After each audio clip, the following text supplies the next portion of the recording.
The sound of her sister's suitcase hitting the porch echoed through the October morning like a gunshot.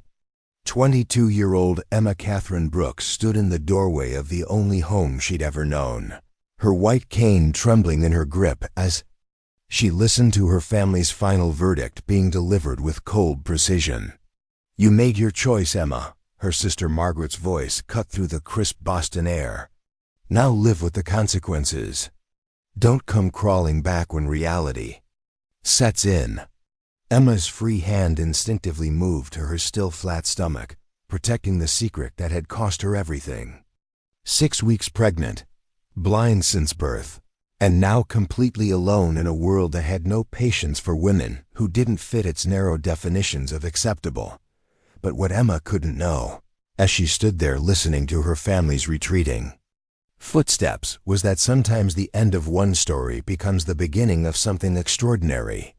Sometimes the darkest moment is actually the first glimpse of dawn. And sometimes the person who saves you is someone who needs saving just as much. This is the story of how two broken people became each other's strength, and how love found a way to bloom in the most impossible circumstances. Before we jump back in, tell us where you're tuning in from, and if this story touches you, make sure you're subscribed, because tomorrow I've saved something extra special for you. The Brooks family had always prided itself on respectability. Their 3-story brownstone on Beacon Hill stood as a testament to generations of careful reputation management, where every decision was measured against what the neighbors might think, and every family member was expected to uphold standards that left no room for scandal or deviation. Emma had been born into this world of rigid expectations, but her blindness had marked her as different from the very beginning.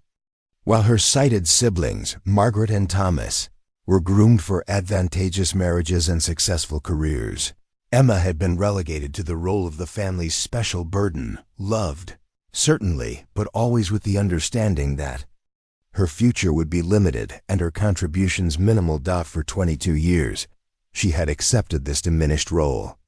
She'd learned to navigate the house by memory, mastered the skills deemed appropriate for a blind woman of good breeding: piano, needlework by touch, recitation of poetry, and had quietly endured the endless parade of well-meaning visitors who spoke about her in the third person while she sat right there in the room.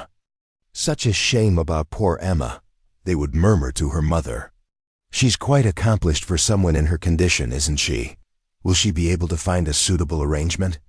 By suitable arrangement, they meant the narrow path available to unmarried women with disabilities, a life of dependence on family charity, perhaps teaching piano to other unfortunate children.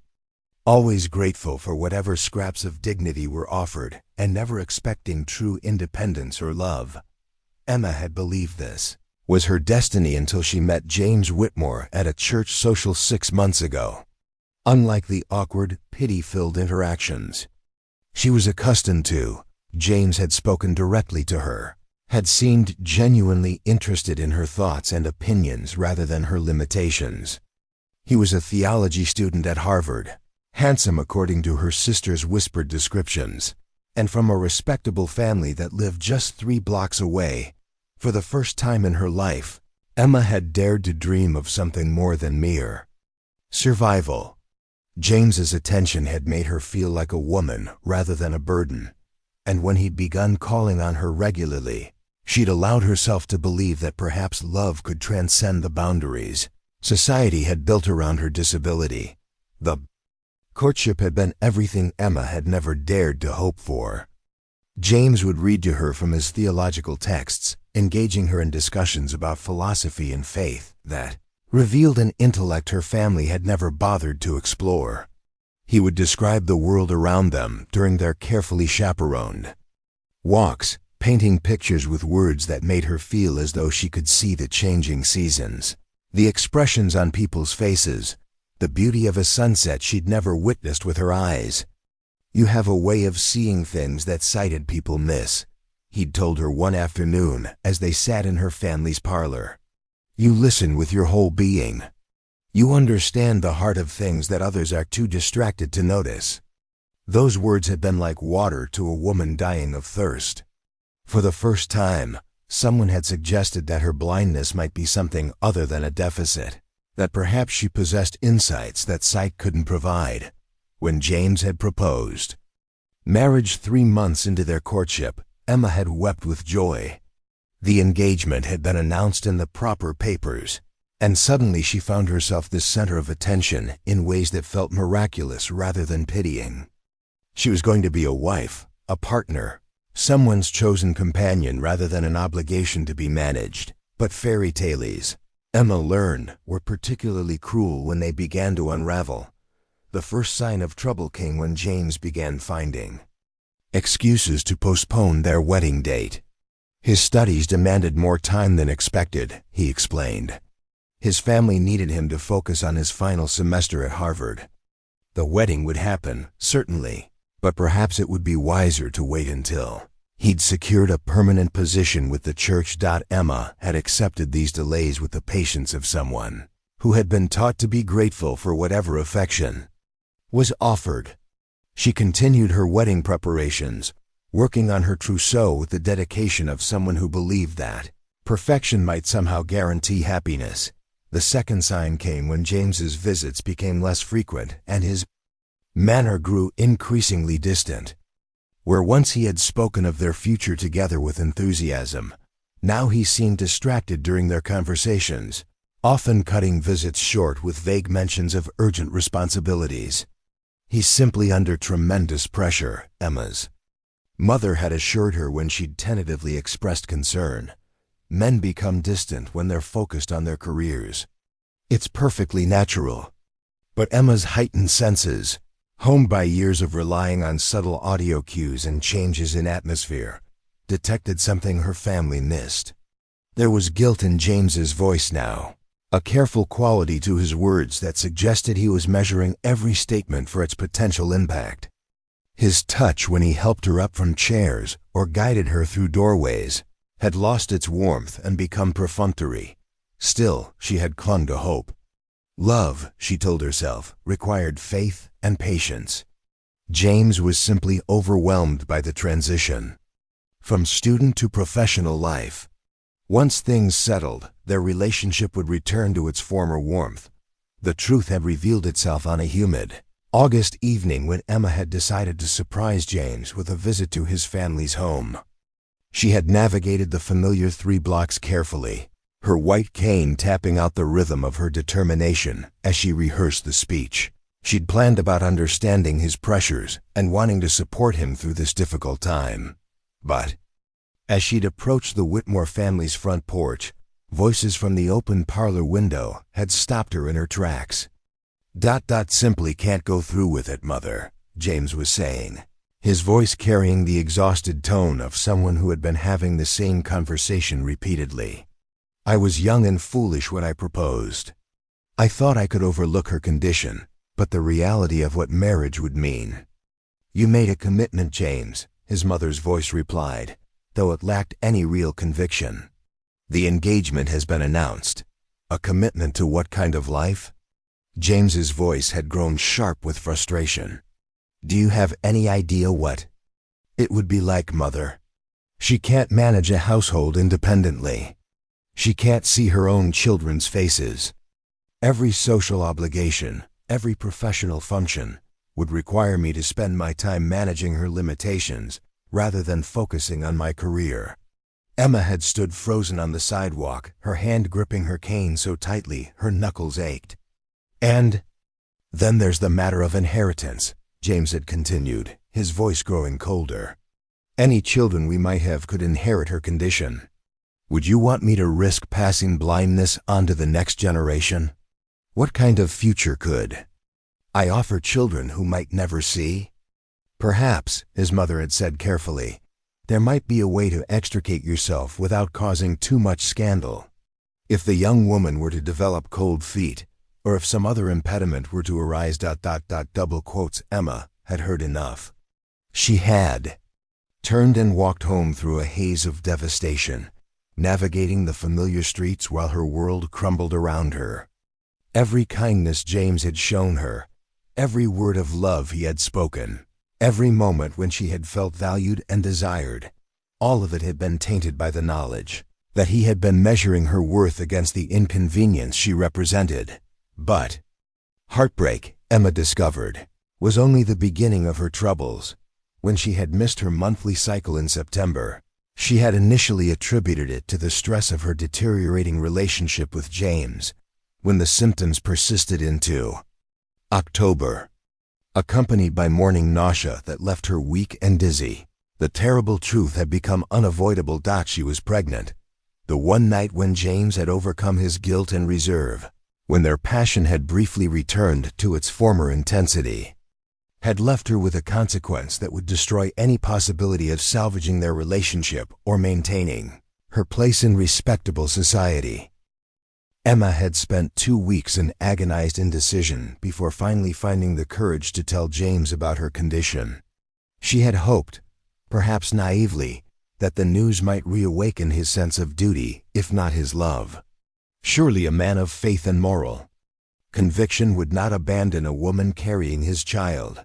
James's reaction had been worse than her darkest fears. "How do I know it's mine?" he had demanded, his voice cold with accusation. A woman who would allow such intimacies before marriage clearly has questionable morals. "For all I know, you've been entertaining other gentlemen during our courtship." The accusation had been so breathtakingly cruel that Emma had actually gasped aloud. To suggest that she, who had lived her entire life under the most careful supervision, who had never been alone with any man except under the strictest chaperone conditions, could somehow have been conducting secret affairs was beyond insulting. "You know that isn't true," she had whispered, her voice shaking with hurt and disbelief. "You know I've never... that you were my first... "I know nothing of the sort," James had replied with the self-righteous tone of someone who had already decided to rewrite history to preserve his own conscience. "What I know is that I cannot and will not bind myself to a woman of such questionable character. Our engagement is terminated, and I will thank you not to contact me or my family again." He had left her sitting in her family's parlor, alone with the knowledge that she was carrying the child of a man who had just accused her of promiscuity to avoid taking responsibility for his own actions, telling her family had been the final catastrophe in a series of devastating blows. Pregnant? Her mother's voice had risen to a shriek that could probably be heard throughout their respectable neighborhood. "Emma Catherine Brooks, how could you bring such shame upon this family?" The assumption that she was somehow solely responsible for her condition, despite the fact that James bore equal culpability, had been the final insult in a conversation filled with them. Her father had been grimly silent, but his disappointment had radiated through the room like heat from a forge. The engagement was publicly announced. Her sister Margaret had pointed out with the cold practicality that characterized all her observations. "When word of this gets out, and it will get out, we'll all be tainted by association. Thomas's career prospects, my own marriage possibilities, father's business relationships, everything will be affected." "Perhaps," her mother had suggested, with the desperate tone of someone grasping at solutions, "there might be some way to address the situation before it becomes visible." The euphemistic suggestion had made Emma's stomach turn. She had placed her hands protectively over her still flat abdomen, horrified that her own mother would suggest such a thing. "No," she had said firmly, the word coming out stronger than she felt. "I won't consider that." "Then you've made your choice," her father had finally spoken, his voice heavy with finality. "This family has worked for generations to build our reputation and standing in this community. We cannot allow one person's poor judgment to destroy what so many have sacrificed to create." The ultimatum had been delivered with the cold efficiency of a business transaction. Leave quietly and never contact the family again, or face public exposure and disgrace that would ruin everyone she loved. Emma had spent 3 sleepless nights, weighing her impossible options before accepting the inevitable. She could not bear the thought of destroying her siblings' futures or her father's business because of her own mistakes. If exile was the price of protecting the people she loved, she would pay it. The practical arrangements had been handled with the same cold efficiency that characterized everything about her family's response to crisis. A small sum of money, enough to survive for perhaps 2 months if she was extremely careful. A single suitcase containing her most essential belongings. A train ticket to New York City, where she could disappear into the anonymity of a large city and hopefully find some way to support herself and her coming child. We've contacted a charitable organization that helps women in difficult circumstances, her mother had explained while packing Emma's few possessions. They may be able to assist you in finding employment or temporary shelter. The charity, Emma suspected, was the kind that specialized in hiding inconvenient pregnancies and arranging quiet adoptions for families who could afford to make problems disappear. But she had accepted the information without comment, knowing that any form of assistance might be the difference between survival and catastrophe. And now here she stood on the front porch of the only home she'd ever known, listening to her sister's final words of condemnation while the autumn wind cut through her light coat and reminded her of the harsh realities waiting beyond the protection of family wealth and social standing. "The carriage will take you to the station," Margaret was saying, her voice carefully devoid of emotion. "After that, you're on your own. Don't expect us to rescue you when you realize how impossible your situation really is." Emma nodded silently, not trusting her voice to remain steady if she attempted to speak. She had said her goodbyes to her parents the night before, stilted formal conversations that felt more like business meetings than family farewells.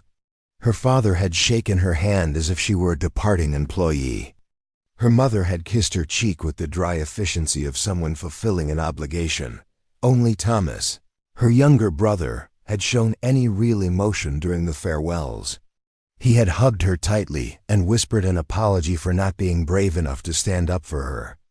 The gesture had meant more to Emma than any amount of money or practical assistance could have. The carriage ride to the train station passed in a blur of familiar sights that Emma would never see again, though see was perhaps the wrong word. For someone who had navigated Boston by sound and scent and memory for her entire life, she listened to the familiar sounds of her neighborhood one last time, the clip-clop of horses on cobblestones, the calls of street vendors, the distant sound of church bells marking the hour. At the station, the noise and chaos of travel overwhelmed her heightened senses. Steam engines hissed and clanked, crowds of people pushed past without regard for her careful navigation, and the smell of coal smoke and human sweat created an atmosphere of barely controlled pandemonium. Emma had traveled by train before, but always with family members to guide her through the complexities of tickets and platforms and finding the correct car. Now navigating alone while carrying a suitcase and managing her white cane, she felt the first real taste of what her new life would be like, a constant struggle to accomplish tasks that others took for granted, with no safety net to catch her. If she made mistakes, the conductor who helped her find her seat was kind but hurried, clearly dealing with dozens of passengers who needed assistance. He explained the basic layout of the car and the location of the washroom, but then moved on to other duties, leaving Emma to cope with the practical realities of solo travel. As the train pulled away from Boston, Emma pressed her face to the window and tried to imagine what she was leaving behind. She had never seen her family's faces, but she could picture them from touch and voice, her father's strong jawline and receding hairline, her mother's soft features that had grown pinched with worry over the years, Margaret's sharp beauty that reflected her equally sharp personality. Would they think of her after she was gone? Would they wonder how she was managing, whether she had found shelter, whether her baby would be healthy? Or would they simply close ranks and pretend she had never existed, the way respectable families dealt with all inconvenient truths? The questions had no answers, and Emma tried to push them aside in favor of more practical concerns. She had $127 in her purse, a sum that had seemed substantial when her mother had counted it out, but which she was beginning to realize might last only weeks rather than months in an expensive city like New York. She had no experience with employment beyond the genteel accomplishments expected of wealthy young ladies. Her piano skills might qualify her to give lessons, but who would hire a blind teacher for their children? Her needlework was excellent, but the garment industry was notoriously exploitative, and she had no idea how to navigate the process of finding legitimate employment rather than falling prey to the kind of predators who took advantage of desperate women. And then there was the pregnancy itself. Even if she managed to find work, how long would she be able to continue once her condition became visible? What employer would keep a woman who would need time off for childbirth, and who would then have an infant to care for? The magnitude of her situation began to settle over Emma like a suffocating blanket. She was a blind, pregnant, unmarried woman with no family support, limited funds, and no practical experience with independent living. In 1919, such circumstances were a recipe for disaster. But as the train carried her toward an uncertain future, Emma made herself a promise. Her child, this baby who had already cost her everything she had ever known, would not suffer for the circumstances of its conception. Somehow, some way, she would find a path forward that would allow her to provide safety and love and opportunity for the innocent life growing inside her. She might have lost her family, her fiancé, and her place in respectable society, but she had not lost her determination or her capacity for love. Those qualities would have to be enough to build a new life upon, because they were all she had left. Preparing and narrating this story took us a lot of time, so if you are enjoying it, subscribe to our channel. It means a lot to us. Now back to the story. Grand Central Terminal in 1919 New York was a cathedral of human ambition and desperation, its soaring arches echoing with the voices of thousands of people pursuing dreams that ranged from reasonable to impossible. Emma stepped off the train into this maelstrom of sound and motion, immediately overwhelmed by the sheer scale of noise that assaulted her heightened senses. Steam engines shrieked their mechanical protests. Porters shouted directions in multiple languages. Children cried while their mothers called out in panic. And underneath it all was the constant rumble of human movement. Feet on marble, wheels on tracks. The rustle of newspapers and the murmur of conversations that blended into an incomprehensible symphony of urban chaos. Emma gripped her white cane with one hand and her suitcase with the other, trying to orient herself in a space that felt vast, beyond comprehension. At home in Boston, she had memorized every street corner, every curb height, every potential obstacle between her house and the places she needed to go. Here, she was completely adrift, with no landmarks to guide her and no familiar voices to provide direction. "Need help, miss?" The voice belonged to a young man, probably around her own age, with the kind of easy confidence that came from being comfortable in crowded places. "You look a little lost." Emma turned toward the voice, grateful for any assistance, but automatically wary. Her family had always warned her about trusting strangers, particularly in large cities where predators looked for vulnerable targets. "I'm looking for the information desk," she said carefully. "I need directions to the Blessed Heart Women's Shelter." The young man, Tommy Ricci, he introduced himself, claimed to know the city well, and offered to escort her personally rather than simply providing directions. Something about his eagerness to help set off warning bells in Emma's mind, but she was in no position to refuse assistance from someone who seemed familiar with navigating the intimidating complexity of New York City. "It's quite a distance from here," Tommy explained as he took her arm and began guiding her through the crowds. "Lucky for you, I was heading in that direction anyway. We'll take a streetcar most of the way, then walk the last few blocks." "What?" Emma couldn't see was Tommy's quick assessment of her clothing and luggage, the practiced way his eyes catalogued the quality of her coat and the probable value of her possessions. She couldn't observe how he steered her away from the actual information desk, and toward a side exit that led not to public transportation, but to a section of the city where respectable women rarely ventured alone. The Blessed Heart Women's Shelter, as it turned out, did not exist. Instead, Tommy led Emma to a narrow building squeezed between a saloon and a pawn shop, where the smell of unwashed bodies and cheap gin drifted from open windows. The woman who answered the door, Mrs. Gertrude Kane, a hard-faced matron with calculating eyes, looked Emma up and down with the expression of someone appraising livestock. Blind, pregnant, and alone, Mrs. Kane summarized after Tommy had explained Emma's situation. Well, dearie, you've certainly found yourself in a pickle, haven't you? The shelter was nothing more than a boarding house that specialized in exploiting desperate women. Mrs. Kane explained the terms with the matter-of-fact efficiency of someone who had delivered the same speech countless times. Room and board for $15 per week, payable in advance, with additional charges for meals and laundry services that would quickly consume whatever resources Emma possessed. Of course, Mrs. Kane added with false sympathy, a girl in your condition can't expect to find respectable employment. But I have connections with some very understanding gentlemen who appreciate female companionship and aren't particular about ... circumstances. The work pays well, and you'd be under my protection. Emma felt her stomach drop as she realized the true nature of the assistance being offered. This wasn't a charitable shelter, it was a trap designed to force desperate women into prostitution under the guise of providing help. I think there's been a misunderstanding, Emma said, backing toward what she hoped was the door. I'm looking for legitimate employment assistance, not what you're suggesting. Mrs. Kane's laugh was sharp and humorless. Legitimate employment?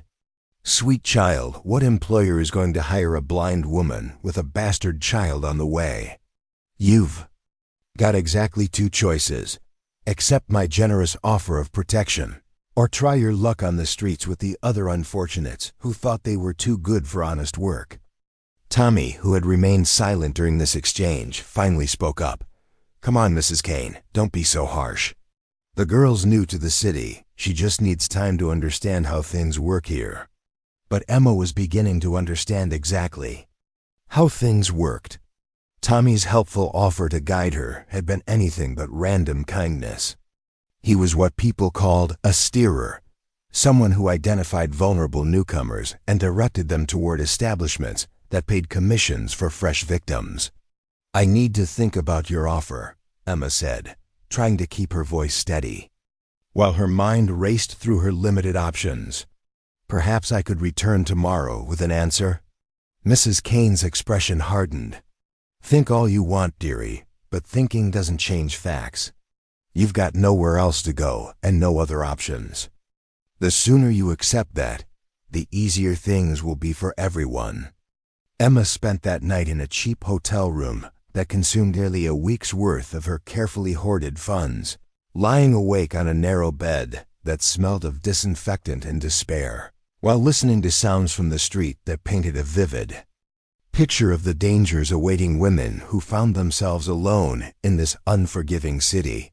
Through the thin walls, she could hear other residents of the hotel, a woman crying softly in the room next door, the angry voices of men conducting business she didn't want to understand, the occasional crash of furniture being thrown or broken during disputes that seemed to erupt regularly throughout the night.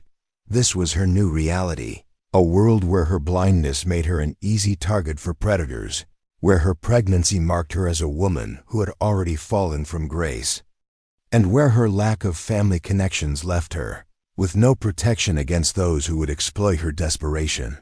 The next morning brought a new challenge, finding legitimate employment before her money ran out entirely. Emma spent the day walking from business to business, following addresses she'd copied from newspaper advertisements for positions that might not require sight: telephone operators, seamstresses, piano teachers, companions for elderly ladies. Each inquiry ended the same way.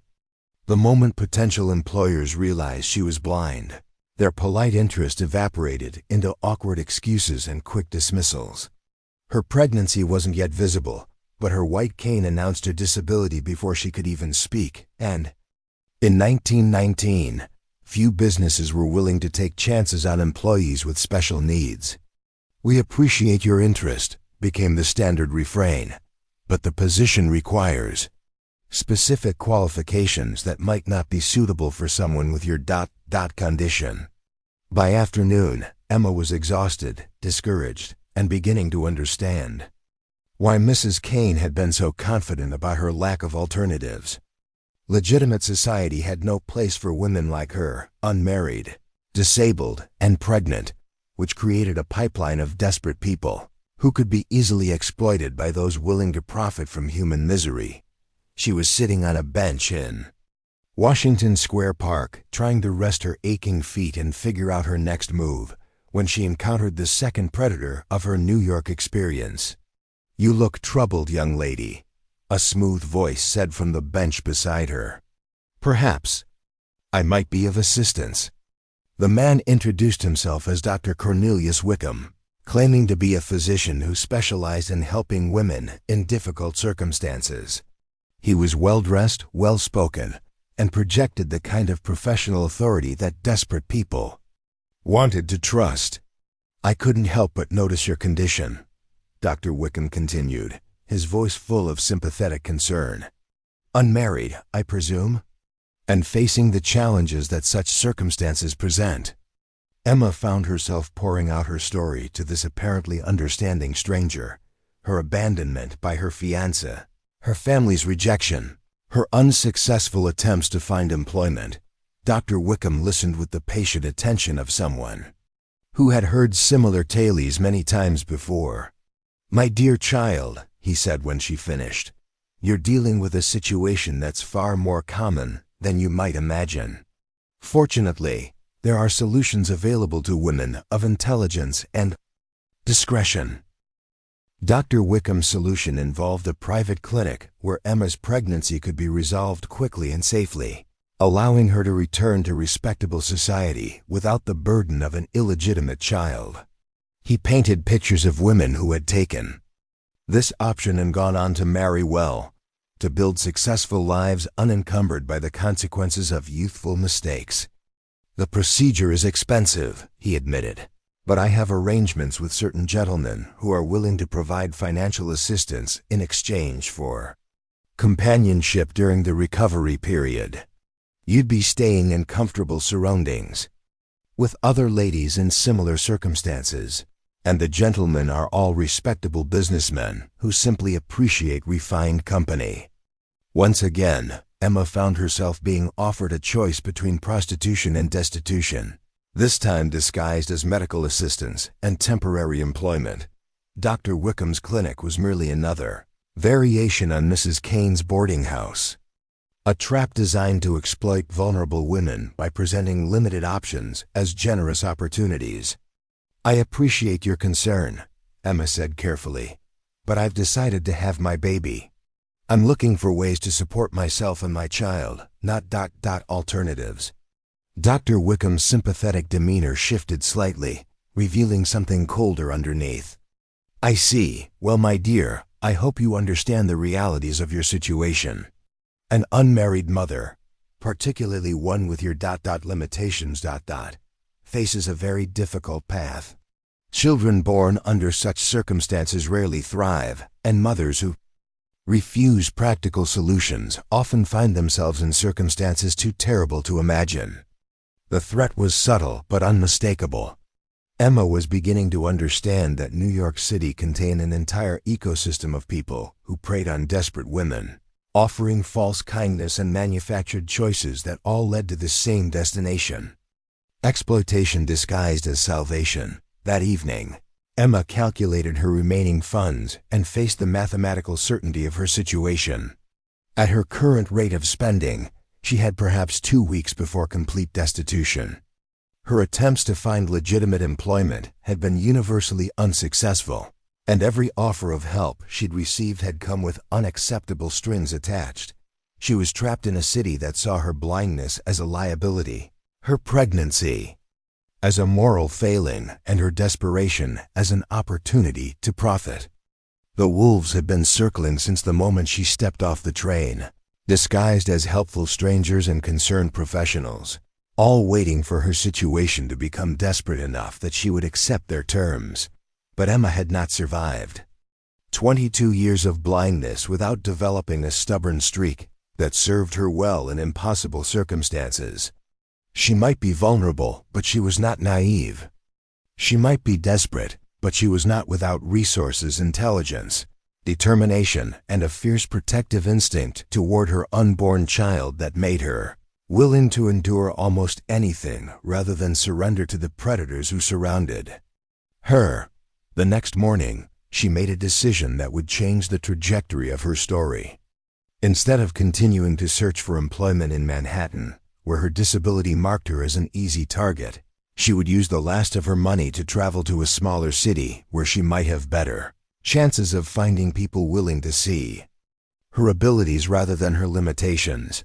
Emma had heard other passengers on the train from Boston discussing opportunities in smaller industrial cities, places where the aftermath of the Great War had created labor shortages and where employers might be more willing to take chances on unconventional workers.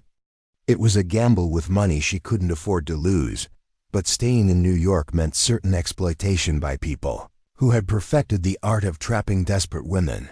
She bought a ticket to Hartford, Connecticut, a city large enough to offer opportunities, but small enough that a newcomer might not immediately disappear into anonymity.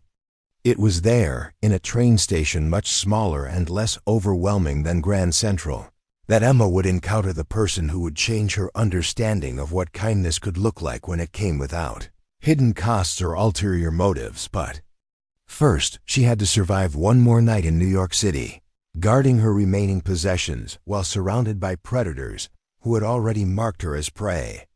Tomorrow would bring new challenges, but tonight was about endurance, holding on to her dignity and her determination until she could find someone who saw her as a person rather than an opportunity. As Emma lay in another cheap hotel room, listening to the sounds of a city that had shown her its cruelest face, she placed her hands protectively over her still flat stomach and made a promise to the child growing inside her. "We're going to find somewhere better," she whispered into the darkness. "Somewhere that people judge us by what we can do, not by what we can't see or what mistakes we've made. I promise you that much." It was a promise that would be tested in ways Emma couldn't imagine, but it was also a promise that would ultimately lead her to discover that sometimes salvation comes from the most unexpected sources, and sometimes the person who needs saving most is the one offering help. Hartford's Union Station was a blessing of manageable proportions after the overwhelming chaos of Grand Central Terminal. Emma stepped off the afternoon train on November 15, 1919, with exactly $23 remaining in her purse and a growing awareness that this might be her last chance to find stability before winter made survival on the streets impossible. The station buzzed with the energy of a working city, but the sounds were more comprehensible here. Fewer competing conversations, less mechanical noise, and an overall atmosphere that felt less predatory than New York's relentless hunger. Emma could hear individual voices clearly, a mother calling to her children, businessmen discussing factory production, workers heading home after their shifts. She was attempting to navigate toward what sounded like an information desk when disaster struck in the form of a hurried businessman who collided with her while rushing to catch his departing train. The impact sent Emma's suitcase flying, scattering her precious few belongings across the station floor while she struggled to maintain her balance and her grip on her white cane. "Watch where you're going," the man snapped, apparently unaware or uncaring that Emma's blindness made watching impossible. He continued his rush toward his train without pausing to help collect the items he had caused to scatter.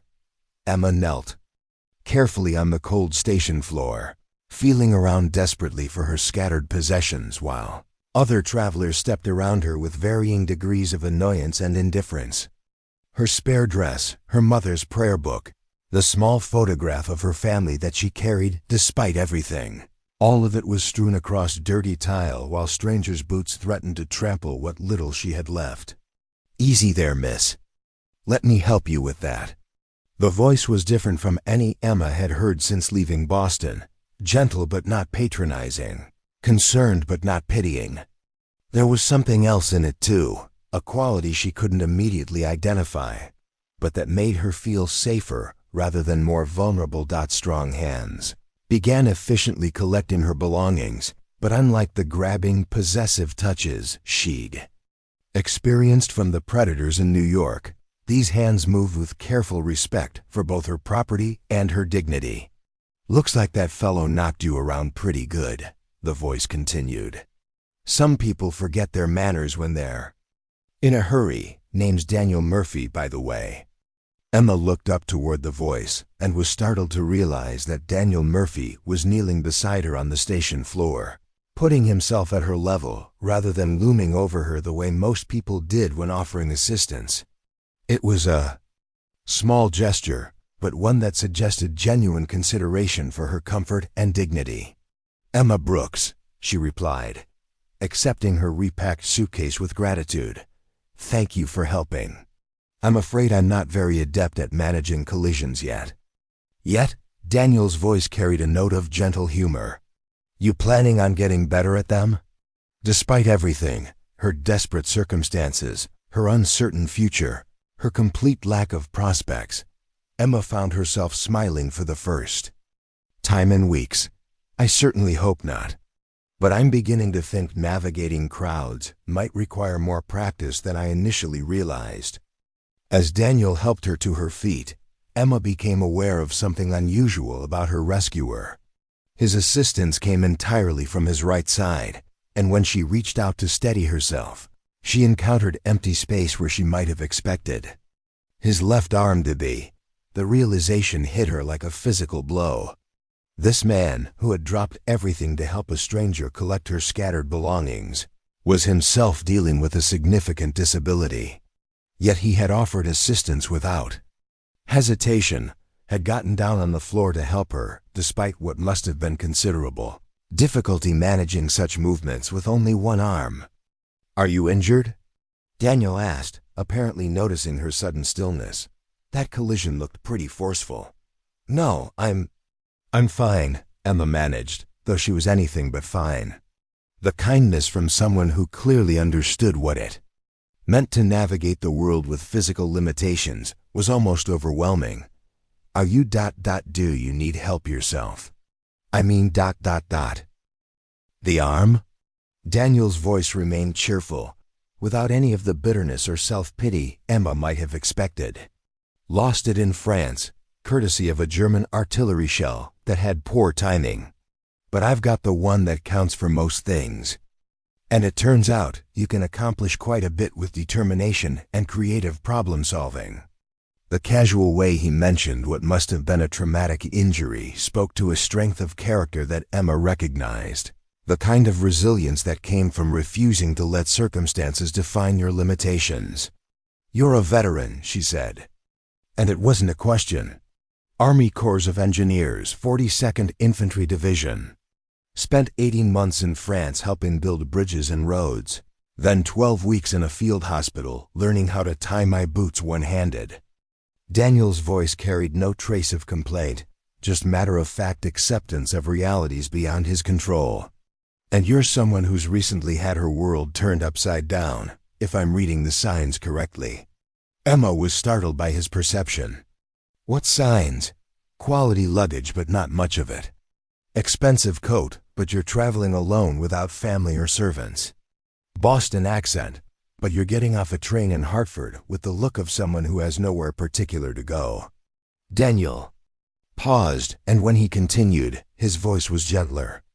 "Plus, there's something about the way you're holding yourself, like you're expecting the next person you meet to disappoint you. I recognize that posture from my own mirror some days." The accuracy of his assessment was both impressive and unsettling. Emma had thought she was hiding her circumstances better than that. "I'm looking for employment, she said carefully, unsure how much to reveal to this perceptive stranger. Someone suggested Hartford might have more opportunities than larger cities. Depends what kind of work you're looking for. The war changed a lot of things around here, some for the better, some not so much. Factories are converting back to peacetime production, which means some jobs disappearing, but others opening up. And folks who came home from France tend to have different ideas about what's possible for people who've had to adapt to new circumstances. There was hope in his words, but also an undertone that suggested Daniel understood the challenges of finding acceptance in a world that often preferred to ignore inconvenient realities. "Are you employed here in Hartford?" Emma asked, curious about how someone with as obvious intelligence and competence had managed to build a life after such a devastating injury. "I run a small business, Murphy's Mechanical Services. Started it when I got back from France and discovered that most employers weren't quite ready to hire one-armed engineers, no matter how much experience they had with improvised solutions." His voice held humor rather than bitterness. "Turns out there's a decent market for someone who can fix things that other people can't figure out, especially if you're willing to work with machinery that's been cobbled together from spare parts." Emma felt a flutter of something that might have been hope. Here was someone who had faced rejection because of his disability, but had found a way to create his own opportunities rather than accepting limitations imposed by others. "The work is mostly mechanical," Daniel continued, "but I could use help with the business side of things, keeping books, corresponding with customers, organizing parts and supplies. The pay wouldn't be much to start with, but it's honest. Work with room to grow if you've got the aptitude for it." The offer hung in the air between them like a lifeline thrown to someone drowning.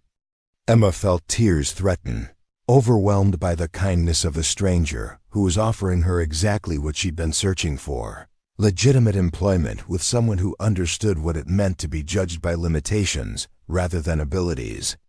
"You don't know anything about my qualifications," she said, trying to keep her voice steady.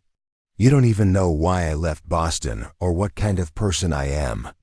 I know you're blind, traveling alone, and probably running from something that wasn't your fault," Daniel replied with the same matter-of-fact tone he'd used to describe his war injury. "I know you're polite to strangers, careful with your belongings, and brave enough to get on a train to an unfamiliar city when staying put wasn't an option. That tells me more about your character than most job interviews would." Emma realized she was crying, not the bitter tears of despair she'd shed in New York, but tears of relief at encountering genuine kindness from someone who expected nothing in return. "There's something else you should know," she said, her voice barely above a whisper. I'm going to have a baby. I'm not married, and my family, they don't approve of my circumstances." She waited for Daniel's reaction, braced for the withdrawal of his offer and the return of the judgment she'd grown accustomed to receiving. Instead, she heard him take a thoughtful breath before responding. "That complicates things," he said slowly, "but it doesn't change them fundamentally. A baby means you'll need stable work more than most people, and you'll need it soon. It also means you'll probably work harder than anyone else because you've got more at stake than just your own survival." The acceptance in his voice was almost more than Emma could bear. After weeks of being treated like a moral failure and a burden, here was someone who saw her pregnancy as a motivation rather than a disqualification. "Why?" she asked, needing to understand what drove such unexpected generosity. "Why would you take a chance on someone like me?" Daniel was quiet for a long moment, and when he spoke, his voice carried depths of understanding that came from personal experience with rejection and judgment. "Because when I came back from France, missing an arm and dealing with nightmares that made sleep impossible for months, I discovered that most people preferred to thank me for my service from a distance rather than actually help me build a life with my new limitations. The job offers dried up once employers saw what I was dealing with. Friends became uncomfortable around someone who reminded them that terrible things could happen to anyone. He paused, and Emma could hear the echo of old pain in his silence. Eventually, I found a few people who were willing to see what I could do rather than focusing on what I couldn't do anymore. Those people saved my life in ways that battlefield medics never could. I figure maybe it's my turn to pass that kind of kindness along. Emma felt something shift inside her, a loosening of the desperate fear that had driven her since leaving Boston. This wasn't charity or pity or manipulation disguised as help. This was one wounded person recognizing another and offering the kind of support they both needed to heal. "I don't know anything about mechanical businesses," she admitted. "I can keep books and write correspondence, but I've never worked with machinery or dealt with industrial customers." "You don't need to know about machinery," Daniel assured her. "You need to know about people, about organization, about solving problems with limited resources. And something tells me you've gotten quite an education in all three of those areas." Recently, as they walked together toward the station exit, Emma found herself experiencing something she'd almost forgotten was possible: optimism about the future. Not the naive hope she'd once placed in James Whitmore's promises, but a realistic confidence based on encountering someone whose actions matched his words. Daniel's offer of employment was modest but genuine, his expectations reasonable but not condescending.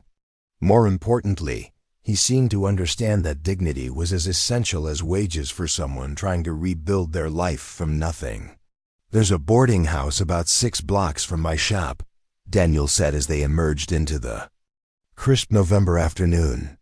"Mrs. Elizabeth Hartwell runs it. She's a widow whose husband died in France. She's got strong opinions about helping people get back on their feet, and she doesn't ask questions that aren't her business. The rent is fair, and she includes meals for working tenants." Emma felt another piece of her desperate puzzle clicking into place. Shelter, employment, and acceptance. The three things she'd been searching for since leaving Boston were being offered by strangers who asked nothing in return except honest effort and basic human decency. But even as hope began to replace fear in her heart, Emma knew that her challenges were far from over. Her pregnancy would become visible soon, creating new obstacles and questions. Her past might catch up with her in ways she couldn't predict, and her growing feelings for the man who had rescued her from despair raised complicated questions about what kind of future might be possible for two people learning to navigate the world with significant challenges. For now, though, it was enough to walk through Hartford beside someone who saw her as a person rather than a problem, someone who understood that strength often came disguised as weakness, and that the most valuable employees were often those who had learned to succeed despite impossible circumstances. The afternoon sun slanted through bare trees as Emma Brooks began the next chapter of her story, finally understanding that sometimes the best help comes from those who know what it means to need helping themselves. Mrs. Elizabeth Hartwell's boarding house on Elm Street stood like a beacon of respectability in a neighborhood that had seen better days but refused to surrender its dignity.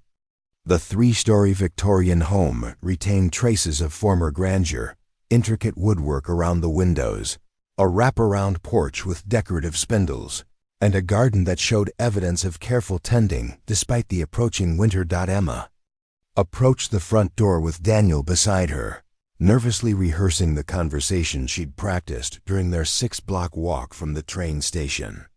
How much should she reveal about her circumstances? How could she explain her pregnancy without inviting the kind of judgment that had driven her from Boston? The woman who answered their knock was perhaps 50, with silver-streaked brown hair, pulled back in a practical bun, and eyes that seemed to take in everything at once. She wore a simple dark dress that suggested mourning, but her manner was brisk and energetic rather than sorrowful. "Daniel Murphy," she said warmly, opening the door wider. "What brings you to my doorstep on a Tuesday afternoon? And who is this young lady?" "Mrs. Hartwell, I'd like you to meet Emma Brooks," She's just arrived from Boston and will be working with me at the shop. I was hoping you might have a room available for a reliable tenant."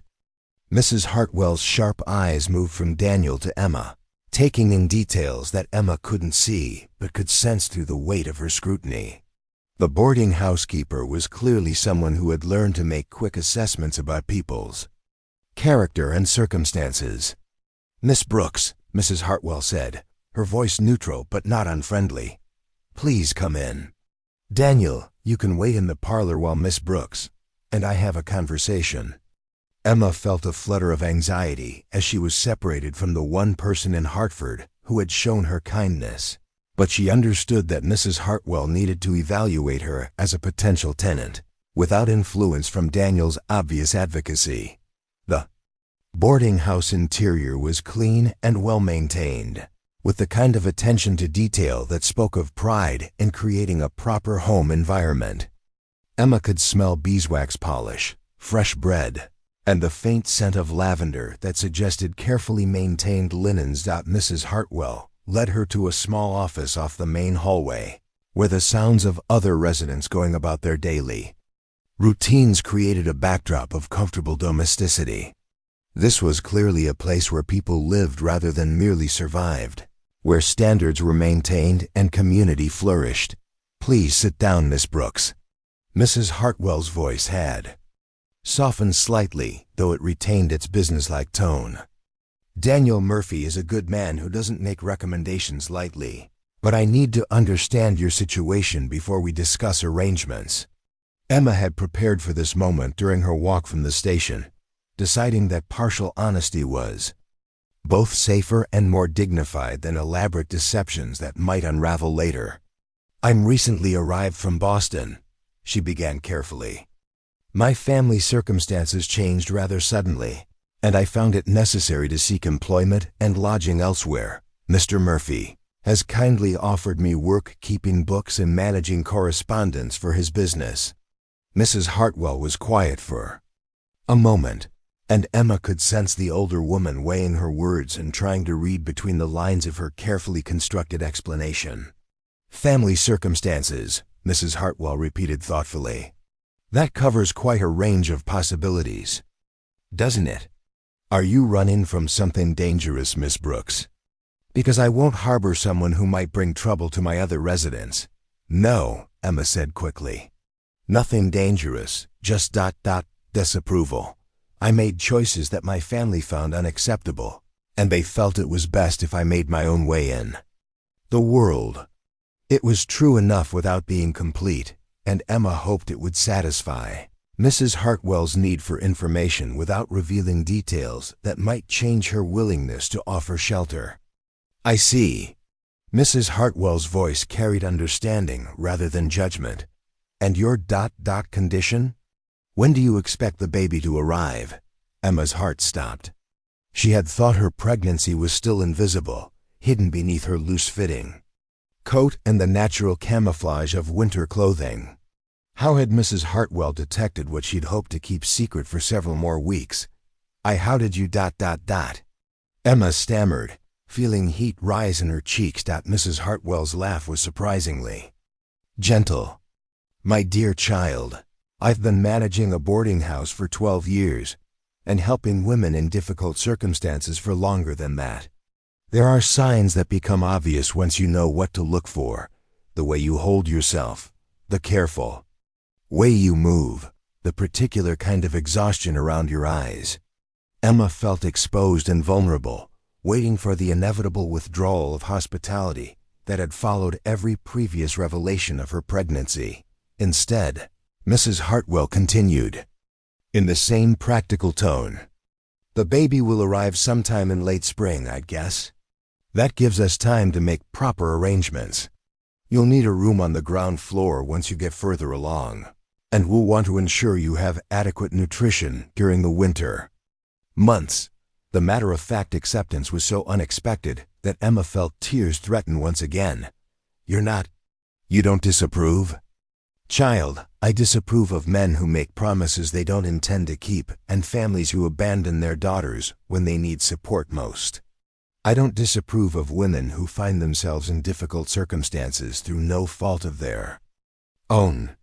Mrs. Hartwell's voice carried the authority of someone who had seen enough of life to understand the difference between moral failure and simple human vulnerability. You'll fit in well here, she continued. Most of my residents are people who've had to rebuild their lives after circumstances knocked them sideways. We look out for each other and mind our own business about things that don't affect the household's peace and safety. Emma felt another piece of her shattered world clicking back into place. Not only was Mrs. Hartwell willing to accept her as a tenant, but she was offering the kind of community support that Emma had thought was lost forever when her family cast her out.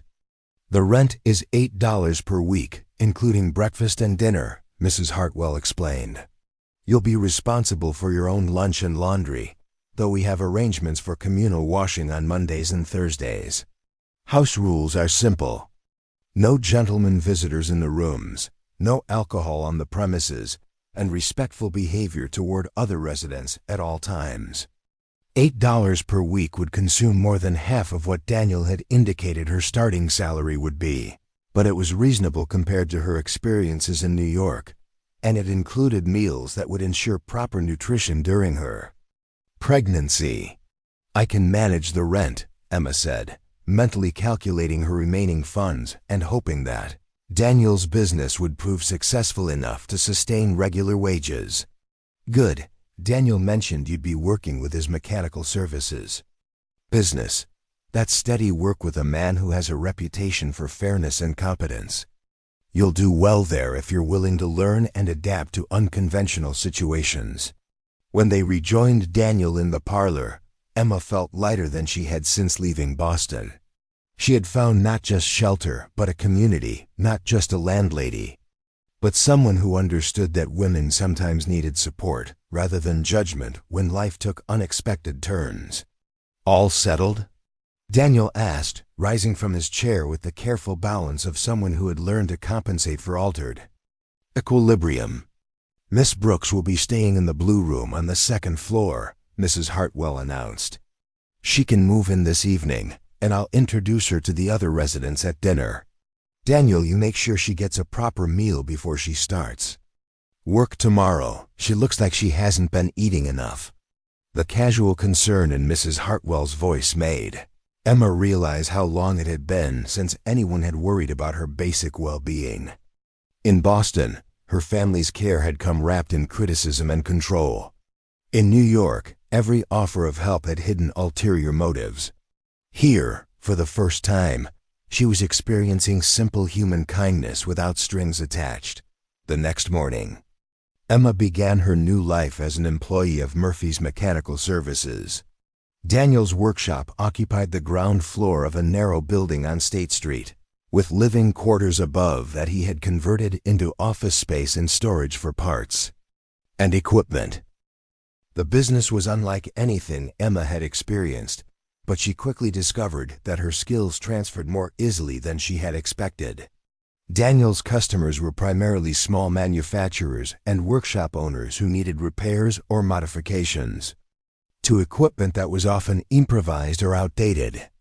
The work required careful record-keeping, precise communication about technical specifications, and the ability to coordinate between Daniel's mechanical expertise and his customers' often unclear requests. The key, Daniel explained as he showed Emma around the organized chaos of his workshop, is understanding that most people don't know how to describe what's wrong with their equipment. They know it's not working the way it should, but they can't necessarily explain why or what they need done to fix it. Emma found herself fascinated by the process of translation between technical problems and practical solutions.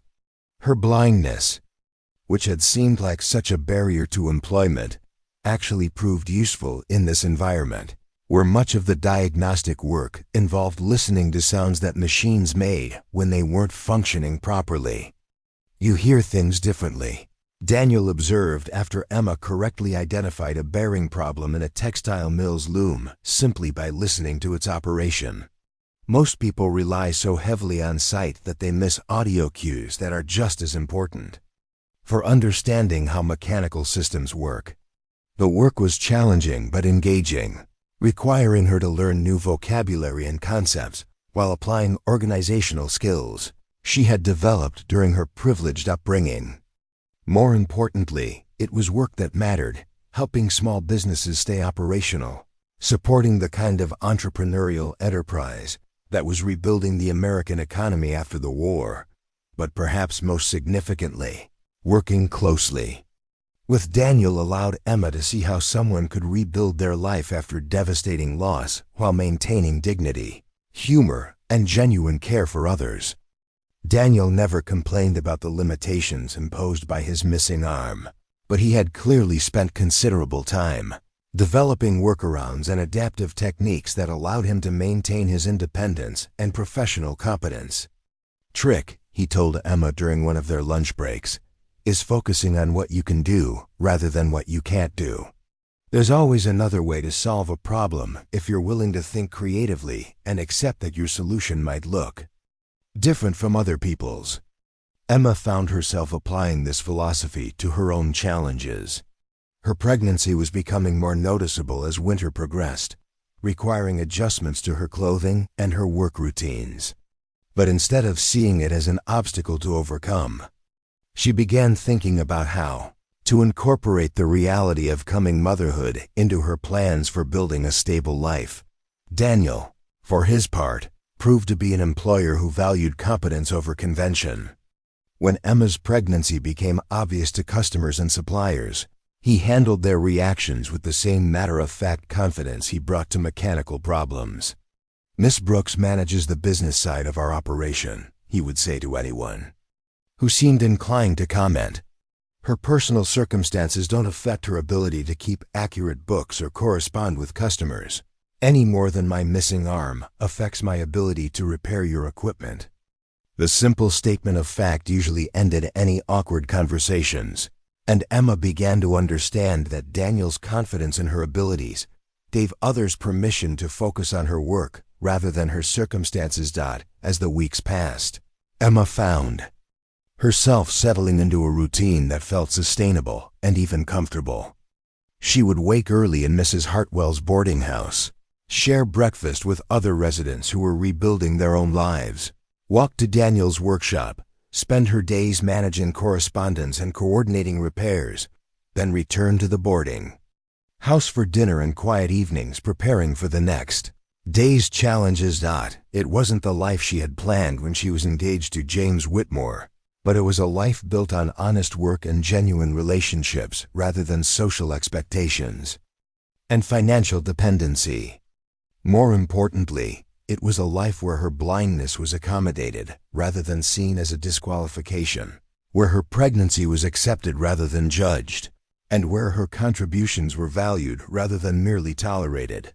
The growing friendship between Emma and Daniel added another dimension to her daily experience. Their shared understanding of what it meant to navigate the world with physical differences created a foundation of mutual respect that deepened into something more personal as they worked together day after day. Daniel never made her feel pitied or patronized, but he also never ignored the practical challenges she faced. He would describe visual details when they were relevant to her work, offer his arm when they walked together on unfamiliar streets, and find ways to include her in activities that other people might have assumed were impossible for someone with her limitations. More than that, he seemed to genuinely enjoy her company, her humor, her insights, her perspective on problems, and people that often differed from his own in ways that led to better solutions than either of them might have developed alone. As Christmas approached and Emma's pregnancy reached the halfway point, she began to believe that she might actually succeed in building the kind of life she had promised her unborn child. A life based on dignity and independence rather than charity and dependence. But Emma was also beginning to realize that her feelings for Daniel Murphy had grown beyond gratitude and friendship into something deeper and more complicated. The man who had rescued her from despair at the train station was becoming essential to her. Happiness in ways that had nothing to do with employment or practical assistance. The question that kept her awake at night was whether someone like Daniel, intelligent, kind, established in his community, could ever see her as more than a colleague who needed help. And even if he could, whether she had the right to hope for love when she carried another man's child and brought so many complications into any relationship she might pursue. As 1919 drew to a close, Emma Brooks was learning that sometimes the most difficult part of rebuilding your life wasn't surviving the catastrophe. It was learning to believe that you deserved the happiness that seemed to be blooming around you. The letter arrived on a bitter January morning in 1920, delivered with the regular mail to Daniel's workshop, where Emma was updating the inventory records. The envelope bore a Boston postmark and was addressed in handwriting that made Emma's hands tremble with recognition. Her brother Thomas's careful script, so familiar from years of shared correspondence before her exile. Emma stared at the envelope for several minutes, her fingers tracing the edges while her heart raced with conflicting emotions.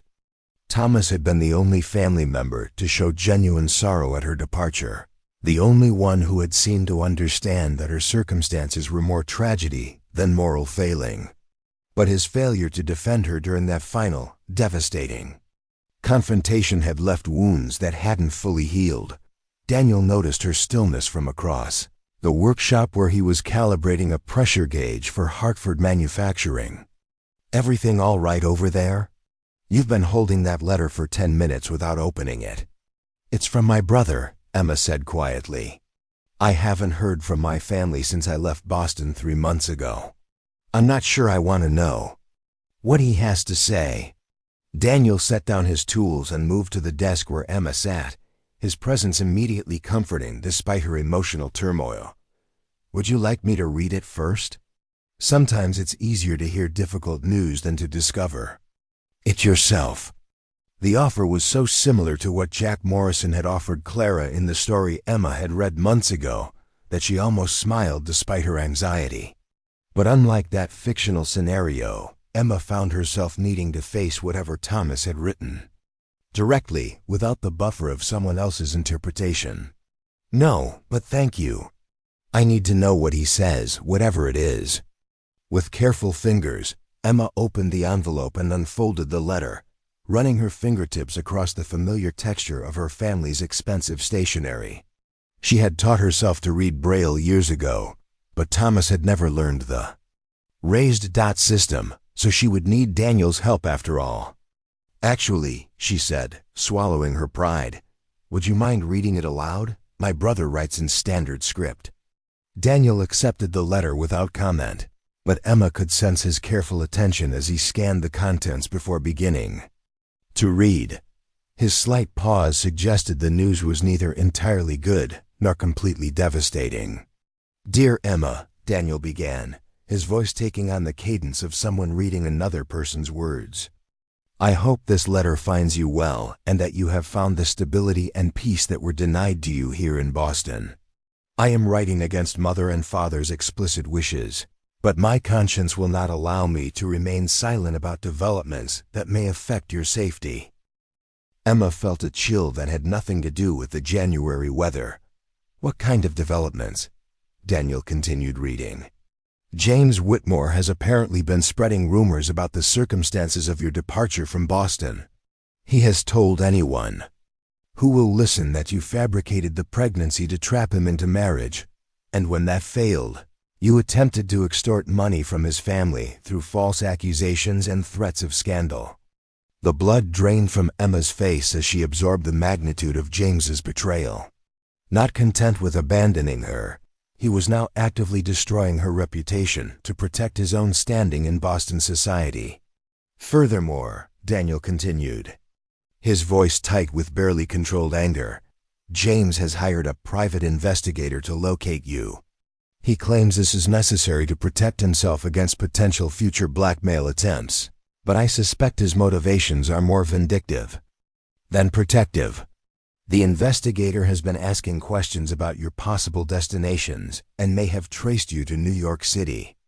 Emma's hands moved instinctively to her now prominent belly, protecting the child whose very existence James was denying while simultaneously using as evidence of her supposedly manipulative character. Thomas goes on to say, Daniel continued, that he has tried to counter James's lies when possible, but that their family's social circle is largely accepting James's version of events. Your parents have remained silent rather than defending you, apparently believing that any acknowledgement of the situation will only bring more shame to the family name. The confirmation that her parents were allowing James to destroy her reputation without protest was perhaps more painful than the original rejection. They were not merely failing to support her. They were passively enabling her persecution. There's more, Daniel said gently. Thomas warns that, if the investigator traces you to Hartford, James may attempt to cause trouble for you here. He suggests that you should be prepared for the possibility of public accusations or legal intimidation tactics. Emma felt the walls of her carefully rebuilt life beginning to crumble around her. She had found safety and acceptance in Hartford, had begun to believe that she could create a future based on honest work and genuine relationships. Now James's vindictive pursuit threatened to destroy everything she had built. What kind of legal trouble could he cause? Emma asked, her voice barely above a whisper. I've done nothing wrong. Daniel was quiet for a moment, clearly considering the implications of what they had just learned. In theory, not much. You haven't broken any laws, and pregnancy isn't a crime, regardless of the circumstances. But James comes from a wealthy family with connections, and wealthy men with connections can cause problems for people without resources to fight back. The reality of her situation settled over Emma like a heavy blanket. She had escaped Boston's immediate judgment, but she hadn't escaped the reach of someone determined to punish her for refusing to disappear quietly. There's something else, isn't there? Emma asked, sensing that Daniel was holding back part of the letter's contents. Thomas mentions that James has become engaged to Caroline Ashworth, the banker's daughter. Apparently the engagement was announced in the society pages last week with great fanfare about James's bright future in the ministry. The news should have been irrelevant. James was part of a past that Emma had moved beyond, but the casual way he had replaced her while simultaneously working to destroy her reputation felt like a fresh wound. He was moving forward with his life while ensuring that she could never fully escape the consequences of their relationship. He's engaged, Emma repeated numbly. He's engaged and still pursuing me, which tells us everything we need to know about his character and his motivations, Daniel said firmly. This isn't about protecting himself from blackmail or false accusations. This is about a man who can't bear the thought that a woman might reject his version of events and build a successful life without his permission. Daniel's analysis was probably correct, but it didn't make Emma feel any safer. If anything, James's vindictive nature and his family's resources made him more dangerous than a simple predator motivated by immediate gain. What do I do? Emma asked, feeling the helplessness that had driven her from Boston beginning to reassert itself.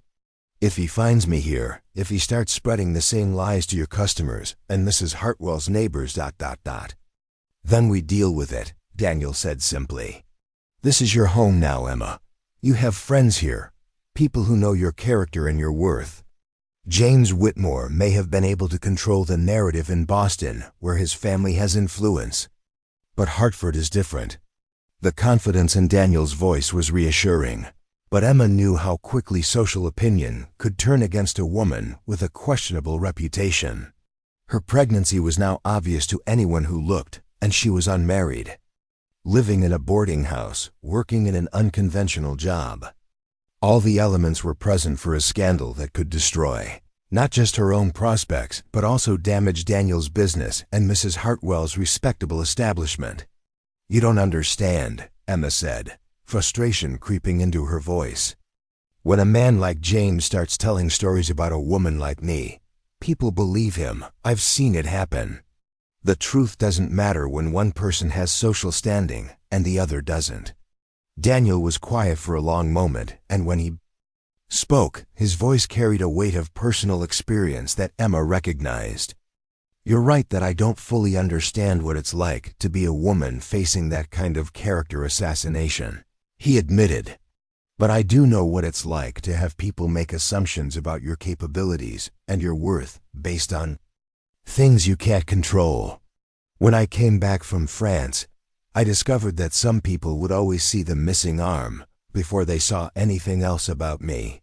He paused, and Emma could hear him moving closer to where she sat. "The difference," he continued, "is that I had the advantage of being a man with veteran status and technical skills that were in demand. You're facing prejudices that go much deeper and are much harder to overcome. But that doesn't mean they can't be overcome, especially when you have people willing to stand with you." The implicit promise in his words, that he would stand with her, meant more to Emma than she could express. But it also raised questions about the fairness of asking someone to share the burden of her complicated past. "This could hurt your business," she pointed out. "If James succeeds in making me a local scandal, customers might not want to work with Murphy's Mechanical Services. You've worked too hard to build your reputation to risk it for someone like me. Someone like you." Daniel's voice sharpened with what might have been anger. "You mean someone who was abandoned by a coward, rejected by a family more concerned with appearances than justice, and who has rebuilt her life through determination and honest work. Someone who has proven herself to be competent, reliable, and completely trustworthy in every aspect of our business relationship." Emma felt tears threatening as Daniel continued.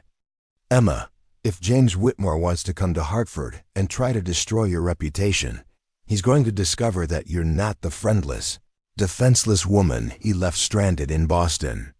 You're part of a community here, and this community protects its own."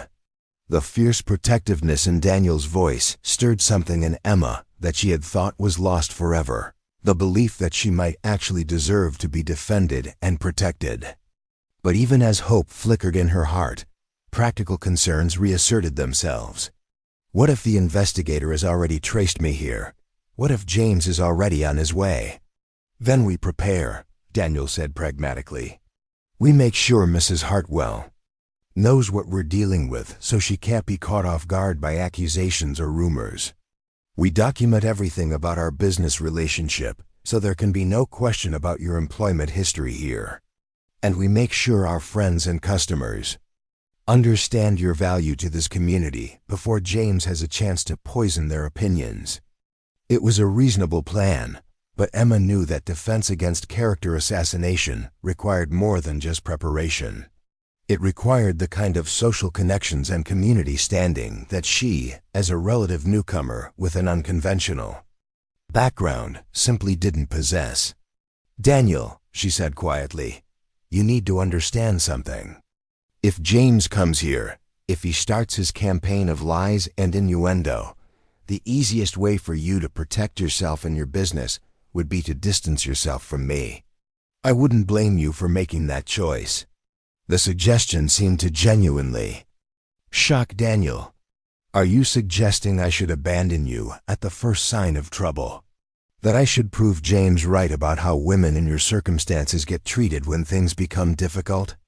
I'm suggesting that you shouldn't sacrifice everything you've built for someone who might not be worth the cost," Emma replied, hating the words even as she spoke them. Daniel was quiet for so long that Emma began to wonder if she had finally said something that made him reconsider his support. When he finally spoke, his voice was softer but no less determined. "Emma, I need you to listen to me very carefully. I've known you for 3 months.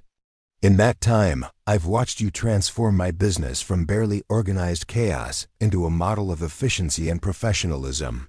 I've seen you handle difficult customers with grace, solve complicated problems with creativity, and face personal challenges with courage that puts most people to shame." He paused, and Emma could sense him choosing his words carefully. "More than that, I've come to value your friendship, your perspective, and your presence in my life in ways that have nothing to do with business. If James Whitmore thinks he can come to Hartford and take that away from me by spreading lies about your character, he's going to discover that some fights are worth having." The conviction in Daniel's voice brought Emma's tears to the surface despite her efforts to maintain composure. After months of believing that she was fundamentally alone in the world, she was discovering that someone was willing to fight for her, not because he pitied her circumstances, but because he valued who she was as a person. "Thank you," she whispered, the words inadequate for the depth of her gratitude. "Don't thank me yet," Daniel replied with a hint of his usual humor. "Wait until we see how I handle myself if James actually shows up. I might turn out to be all talk and no action when it comes to defending your honor." Despite everything, Emma found herself smiling. "Something tells me you'll do just fine." As they returned to their work, Emma felt a complex mixture of anxiety and determination settling over her.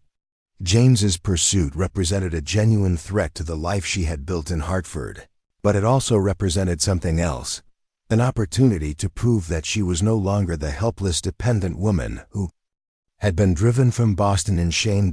She had allies now, meaningful work, and a community that valued her contributions. Most importantly, she had learned to value herself in ways that made other people's opinions less devastating and other people's support more meaningful. If James Whitmore wanted to bring his campaign of destruction to Hartford, he would discover that the woman he was pursuing was no longer the same person he had abandoned at a train station months ago. Emma Brooks had found her strength, and she was prepared to use it. The investigator arrived in Hartford on a gray February morning, 3 weeks after Thomas's warning letter had shattered Emma's sense of security. Mrs. Hartwell spotted him first. A thin, sharp-faced man in expensive overcoat, asking pointed questions at the train station about a blind woman traveling alone from Boston. "He's staying at the Crown Hotel," Mrs. Hartwell reported to Emma during breakfast, her voice tight with protective concern. "Told the desk clerk he was looking into some family business for a client in Boston. Asked specifically about boarding houses that might accommodate women with special circumstances." Emma felt her appetite disappear as the reality of James's pursuit materialized in the form of this anonymous stranger, whose job was to gather ammunition for her destruction. She had hoped that Thomas's warnings might prove overly cautious, that James would eventually lose interest in his vindictive campaign. Instead, his determination seemed only to have intensified. "What kind of questions is he asking?" Emma managed, though she wasn't sure she wanted to know the details. Mrs. Hartwell's expression hardened in a way that reminded Emma that the boarding housekeeper had survived her own share of difficulties, the kind designed to find scandal where none exists. "He's asking about your moral character, your work arrangements with Daniel, whether you've had gentlemen visitors, whether there have been any irregularities in your conduct." The euphemistic language couldn't disguise the investigator's clear intent to find evidence that Emma was exactly the kind of fallen woman that James had portrayed her as being. Even if he found nothing scandalous, the very act of asking such questions would plant seeds of doubt about her respectability. "He's been to Daniel's workshop too," Mrs. Hartwell continued.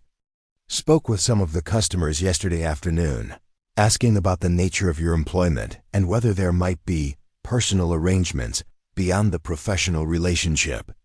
Emma's heart sank as she realized how easily the investigator could twist the truth of her close working relationship with Daniel into something sordid. Their genuine friendship and mutual respect could be reframed as an inappropriate liaison between a desperate woman and the man who employed her. "What did the customers say?" Emma asked, dreading the answer. "Most of them told him to mind his own business," Mrs. Hartwell replied with satisfaction. "Hartford folks don't appreciate strangers coming around asking invasive questions about their neighbors." But Mr. Peterson from the textile mill seemed quite willing to share his opinions about women who work in unconventional situations. Emma knew Mr. Peterson, a cantankerous widower who had always been uncomfortable dealing with a female bookkeeper, and had made several pointed comments about the impropriety of a pregnant woman handling business correspondence. His testimony to the investigator would be devastating to her reputation. The morning brought worse news when Daniel arrived at the boarding house with grim purpose written across his features. He had clearly been dealing with the investigator's inquiries at his workshop, and the experience had left him angry in ways that Emma had never seen before. "He's good at his job," Daniel said without preamble, accepting the cup of coffee Mrs. Hartwell pressed into his hand. "Knows exactly how to ask questions that seem reasonable on the surface, but are designed to create the worst possible interpretation of innocent situations." Emma steeled herself for the details. What did he want to know? "Everything," Daniel replied grimly. "How long you've been employed, what your specific duties entail, whether you have access to financial records, whether I've provided you with any personal assistance beyond your salary, whether we've spent time together outside of work hours." Each question was carefully calculated to suggest impropriety or manipulation, Emma realized. Her access to financial records could be portrayed as an opportunity for theft or blackmail. Daniel's assistance with finding lodging could be reframed as payment for personal favors. Their friendship could be twisted into evidence of an inappropriate relationship that exploited her desperate circumstances. "But here's what really tells us who we're dealing with," Daniel continued, his voice tight with controlled fury. "He had detailed information about your family background, your father's business connections, even specifics about your former engagement to James.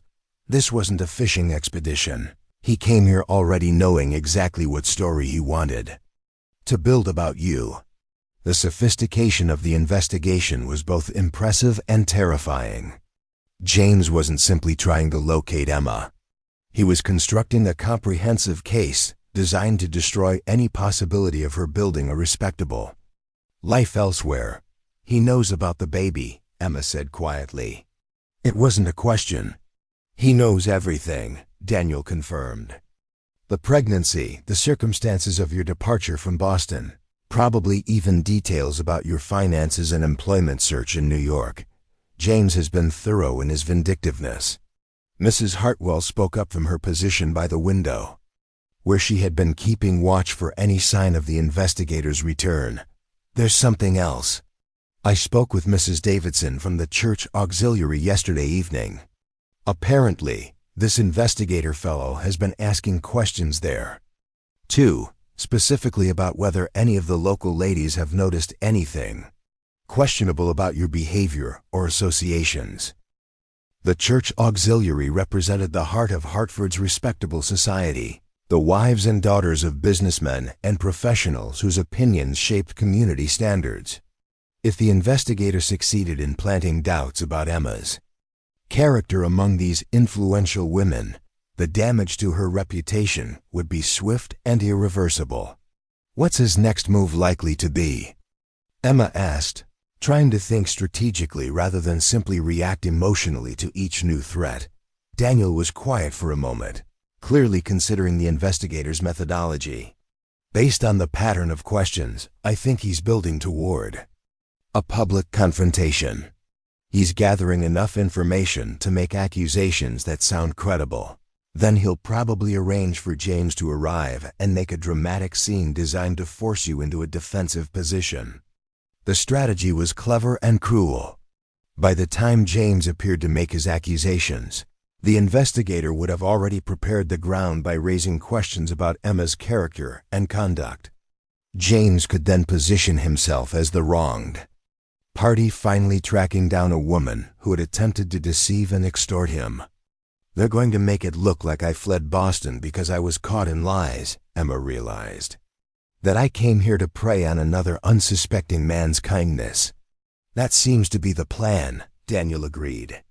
"Paint you as a woman who specializes in manipulating men through false claims of pregnancy and accusations of abandonment." The brilliance of the strategy was its simplicity. James's engagement to Caroline Ashworth, provided evidence that he was a respectable man moving forward with his life, while Emma's unmarried pregnancy could be presented as proof of her deceptive nature. The fact that she was now working closely with another man could be used to suggest a pattern of inappropriate behavior. "We need to get ahead of this," Mrs. Hartwell said with the practical determination of someone who had managed crises before. "If we wait for them to control the narrative, we'll be fighting an uphill battle." Daniel nodded agreement. "The question is how? Emma's word against James's accusations won't be enough, especially when he's armed with an investigator's report and his own social credentials."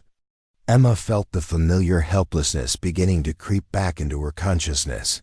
Despite all her growth and newfound strength, she was still ultimately powerless against someone with James's resources and determination. The life she had built in Hartford could be destroyed as easily as her reputation in Boston had been. But then, Mrs. Hartwell spoke up with the kind of quiet authority that came from years of protecting vulnerable women from the predations of powerful men. "Actually, we have advantages that Mr. James Whitmore might not have considered. This is a small city where people know each other's character. Emma has been here for 4 months, working honestly, living respectably, contributing to our community. That carries weight with people who've seen her conduct firsthand." Daniel's expression brightened as he followed Mrs. Hartwell's reasoning. "And James is coming here as an outsider making accusations against someone we know and respect. Hartford folks don't take kindly to strangers telling them they've been deceived by their own neighbors." Emma felt a flutter of hope as she began to understand what her allies were suggesting.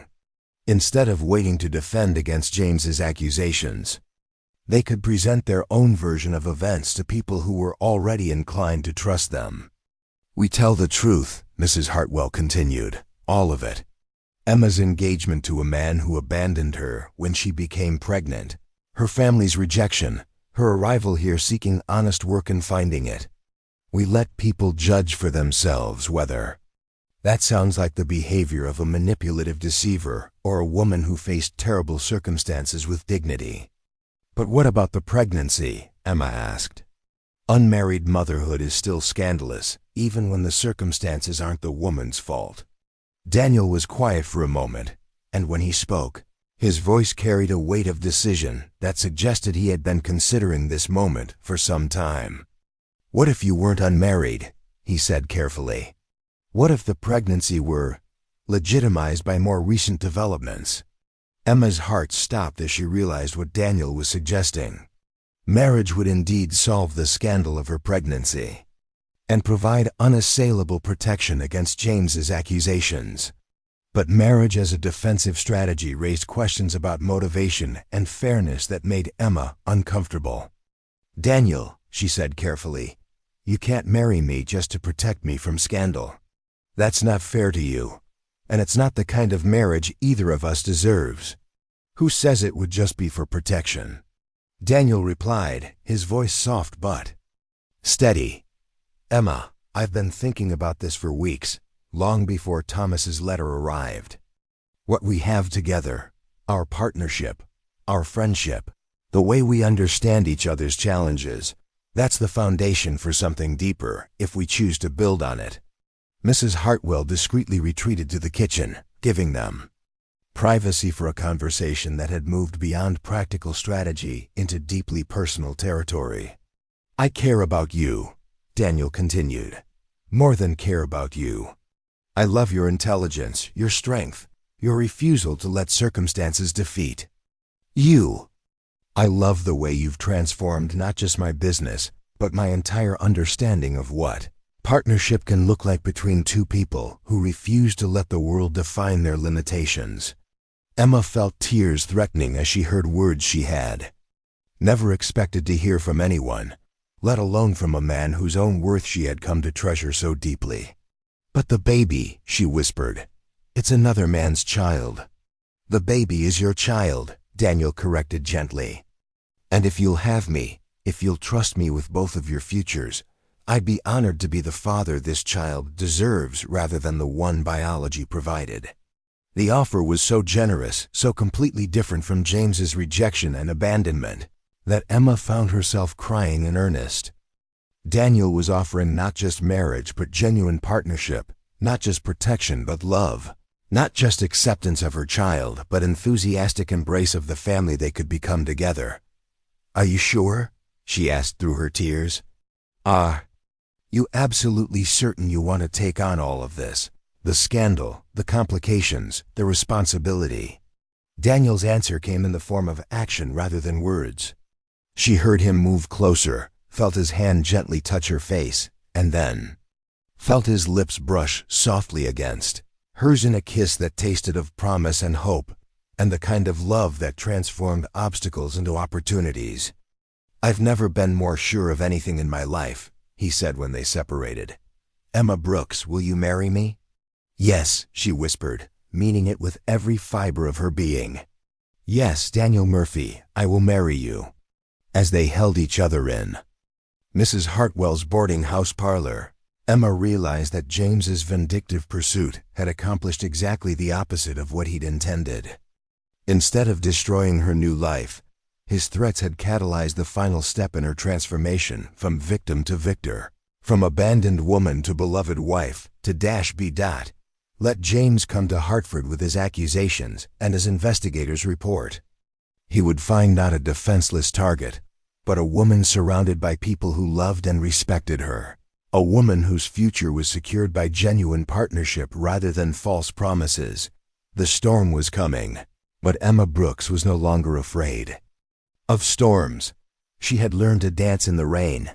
James Whitmore arrived in Hartford on a Thursday morning in late February, stepping off the 9:15 train from Boston with the confidence of a man who believed he held all the winning cards. He was dressed immaculately in a charcoal wool overcoat and carried himself with the assured bearing of someone accustomed to having his word accepted without question. Emma watched from the window of Daniel's workshop as James emerged from the station, guided by his investigator toward the Crown Hotel, where they had clearly planned this confrontation with military precision. Even at a distance, she could sense the predatory satisfaction in James's movements, the walk of a hunter who believed his prey was finally cornered. "He looks exactly like I expected," Daniel observed, standing beside Emma at the window. "Expensive clothes, superior attitude, and the kind of face that's never had to question whether people believe what comes out of it." Emma felt her stomach clench with familiar anxiety, but underneath the fear was something new, a steely determination that surprised her with its intensity. This man had destroyed her family relationships, forced her into exile, and was now threatening the new life she had built through honest effort and genuine love. She was no longer the helpless woman he had abandoned at a train station. "When do you think he'll make his move?" she asked, her voice steadier than she had expected. "Soon," Daniel replied. "Men like James don't like drawn-out campaigns. He'll want to make a dramatic scene designed to force a quick resolution in his favor." As if summoned by their conversation, the investigator appeared at the workshop door, his sharp features arranged in an expression of official concern. Behind him stood James, whose familiar voice made Emma's hands tremble despite her newfound resolve. "Miss Brooks," the investigator began formally, "I'm Detective Raymond Cross, retained by Mr. James Whitmore to investigate certain irregularities regarding your departure from Boston. Mr. Whitmore has some serious concerns about your conduct that require immediate clarification." Daniel stepped protectively closer to Emma, his missing left arm making his defensive posture somehow more rather than less intimidating. "Gentlemen, this is a place of business. If you have legal concerns about Miss Brooks, you can address them through proper channels." James pushed past the investigator with the impatience of someone unused to having his authority questioned. "Legal concerns? Mr. Murphy, you have no idea what kind of woman you're harboring. This person has been deceiving you just as she attempted to deceive me." The calculated cruelty in James's voice, referring to Emma as this person rather than using her name, was designed to dehumanize her and establish his moral authority. But Emma had spent months learning to trust. her own perceptions rather than accepting other people's definitions of her worth. "Mr. Whitmore," she said clearly, rising from her desk to face him directly, "I wondered when you would find the time to pursue me personally, rather than simply spreading lies from a distance." James's surprise at her confident response was visible. Even to Emma, who could hear the slight stutter in his breathing, that suggested he had expected to find the same broken woman he had abandoned months ago. "Lies?" James recovered quickly, his voice taking on the resonant authority he had cultivated for his ministerial career. "The truth is that you fabricated a pregnancy to trap me into marriage, and when that failed, you attempted to extort money from my family through threats and false accusations." Detective Cross opened a leather portfolio and began reading from prepared notes. "Our investigation has revealed a pattern of concerning behavior. Miss Brooks left Boston under suspicious circumstances, traveled to New York City where she was seen frequenting establishments of questionable reputation, then came to Hartford where she has been living unmarried in a boarding house while working in close proximity to a male employer. The accusation was skillfully constructed, taking genuine facts and reframing them to suggest moral corruption. Emma's stay in Mrs. Kane's building could indeed be characterized as frequenting establishments of questionable reputation, even though she had rejected the services offered there. Her employment with Daniel could be made to sound improper, despite its completely professional nature. But Emma had learned something important during her months of rebuilding her life. The truth was more powerful than carefully constructed lies when it was told by someone who refused to be ashamed of circumstances beyond their control. "Mr. Cross," she said, her voice carrying the kind of quiet authority that came from absolute certainty, "your investigation seems to have missed several important facts. Shall I fill in the gaps?" Without waiting for permission, Emma began to tell her story, not the defensive, apologetic version that James expected, but the clear, factual account of someone who had nothing to hide and nothing to be ashamed of. "James Whitmore courted me for 3 months, proposed marriage, and took my life savings ostensibly to purchase wedding arrangements.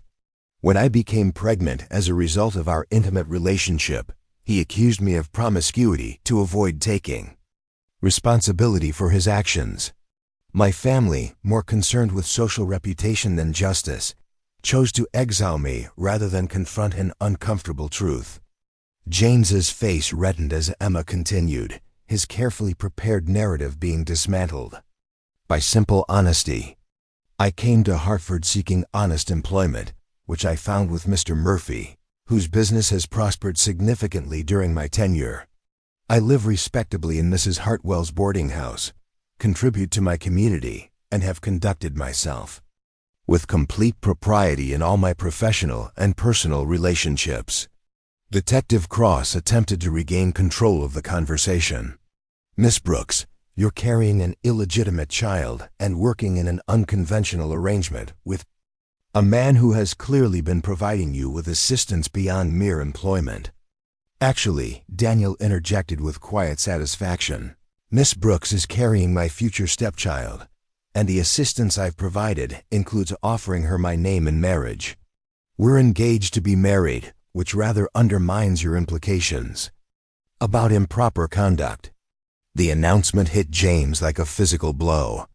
Emma could hear his sharp intake of breath, could sense his shock at discovering that she had not only survived his abandonment, but had found someone willing to offer her the love and commitment he had withdrawn.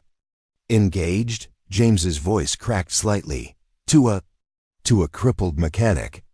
"Emma, surely you can't be serious about binding yourself to someone so obviously beneath your proper station."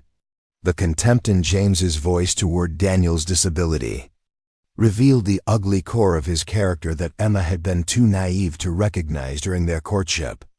But Daniel's response was swift and devastating in its quiet dignity. "Mr. Whitmore, I may have lost an arm serving my country in France, but I've never lost my honor by abandoning a woman who needed my support. I'd suggest that makes me considerably less disabled than someone who can't keep his word to the people who trust him." A small crowd had begun to gather outside the workshop, drawn by the raised voices and the obvious drama unfolding within. Emma could hear familiar voices among the observers, Mrs. Hartwell, several of Daniel's regular customers, even some members of the church auxiliary who had apparently been conducting business nearby. James seemed to realize that his carefully planned confrontation was spiraling beyond his control. The public setting that was supposed to shame Emma into submission was instead providing an audience for his own moral failures. "This is absurd," he declared, his voice rising with desperation. "I'm a graduate of Harvard Divinity School, engaged to one of Boston's finest families. I don't need to justify my actions to a collection of provincials who've been deceived by a manipulative woman." The words were a mistake, a revelation of the arrogance and contempt that James felt toward people he considered his social inferiors. Emma could sense the shift in the crowd's mood, could hear the murmurs of disapproval from Hartford residents who had just been dismissed as easily deceived, provincial. Mrs. Hartwell's voice cut through the tension with the authority of someone who had appointed herself Emma's defender. "Mr. Whitmore, I've been watching Emma Brooks conduct herself with dignity and integrity for 4 months. In that time, you've done nothing but hire investigators to spread malicious gossip about a woman whose only crime was trusting your promises. That tells us everything we need to know about both your characters." Other voices joined Mrs. Hartwell's, creating a chorus of support that seemed to surprise James with its unanimous nature. These weren't people who had been manipulated or deceived. They were neighbors and customers who had observed Emma's conduct firsthand and found it exemplary. "The young lady keeps excellent books," called out Mr. Henderson from the textile mill. "Never seen more accurate record-keeping or more professional correspondence. Whatever happened in Boston, she's proven herself thoroughly competent and trustworthy here. Been taking meals at Mrs. Hartwell's for 2 years," added Mrs. Davidson from the church auxiliary.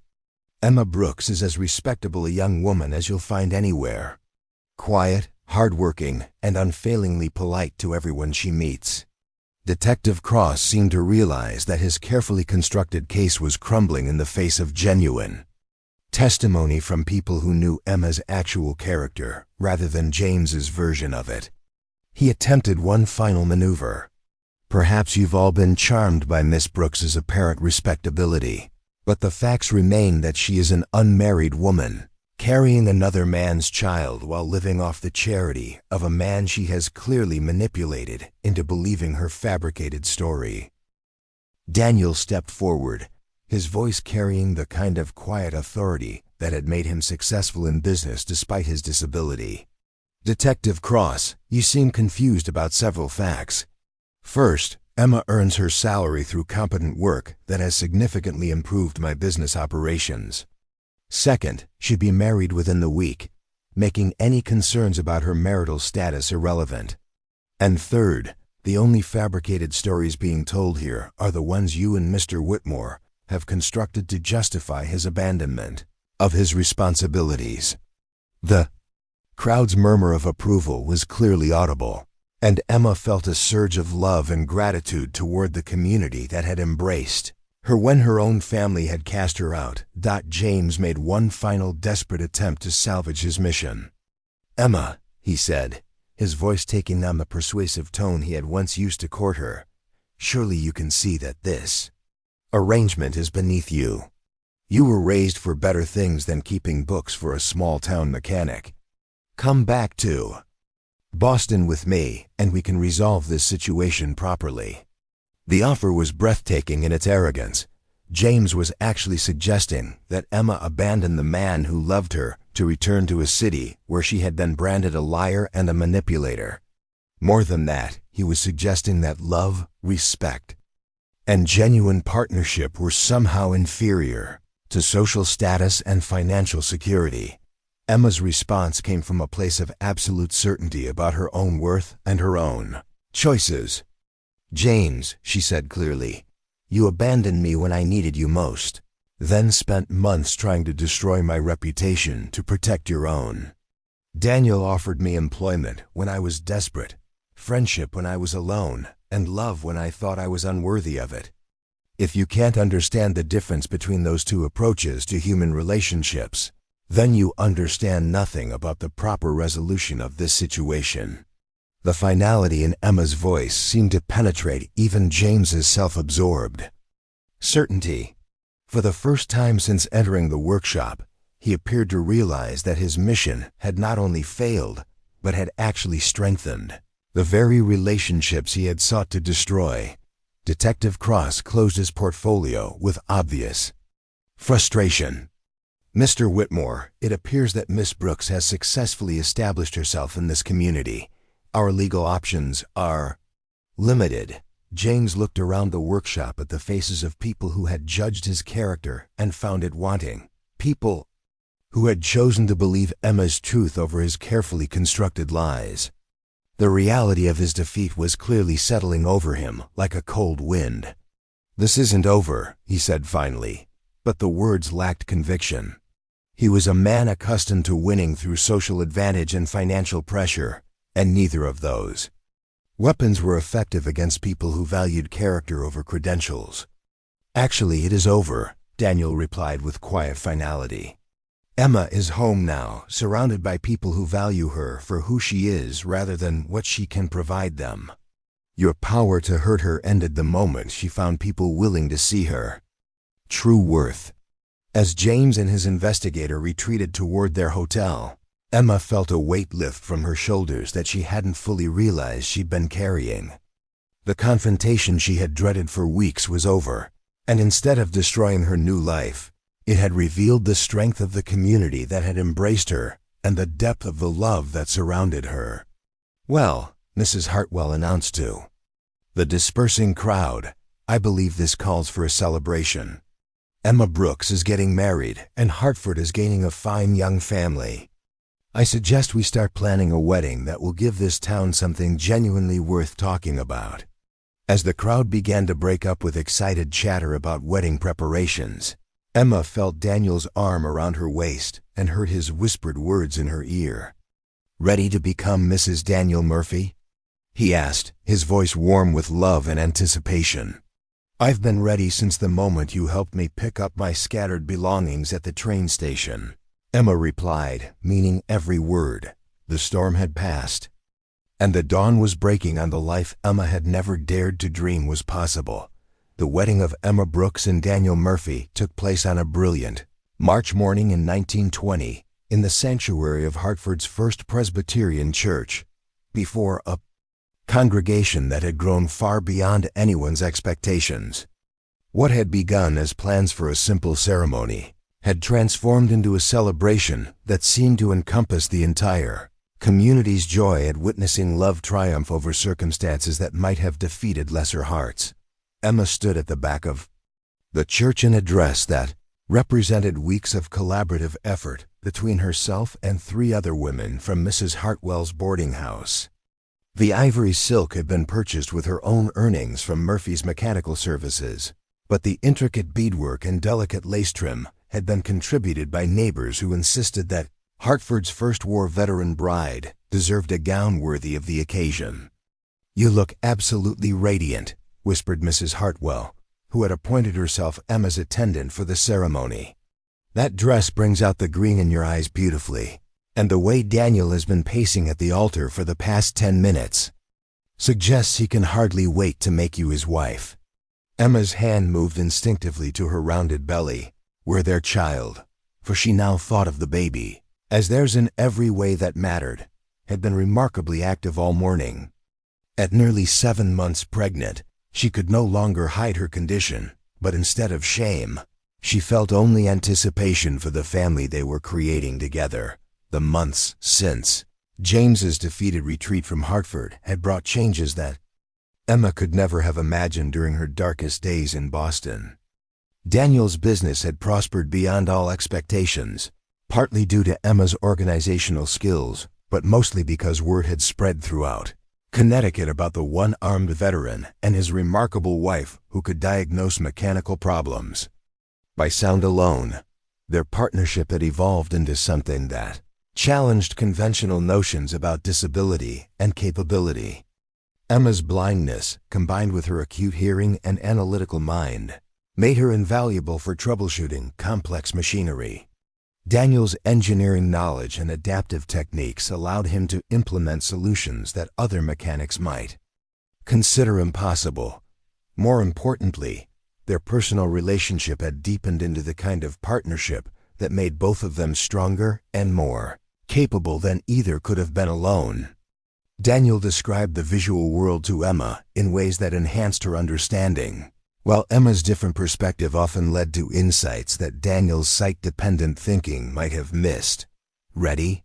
asked Charlie Patterson, Mrs. Hartwell's nephew, who had volunteered to escort Emma down the aisle in the absence of family members willing to attend.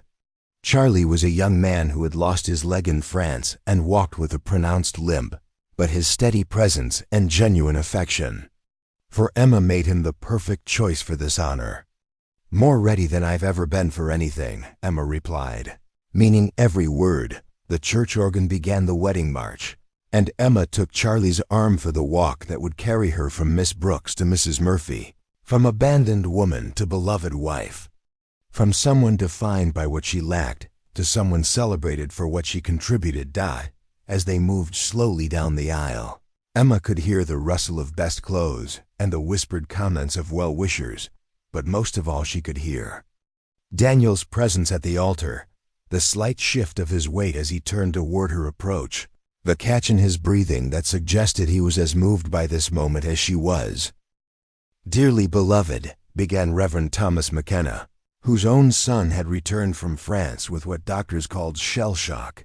"We are gathered here today to witness the union of two people who understand that love is not about finding someone perfect, but about finding someone perfect for you."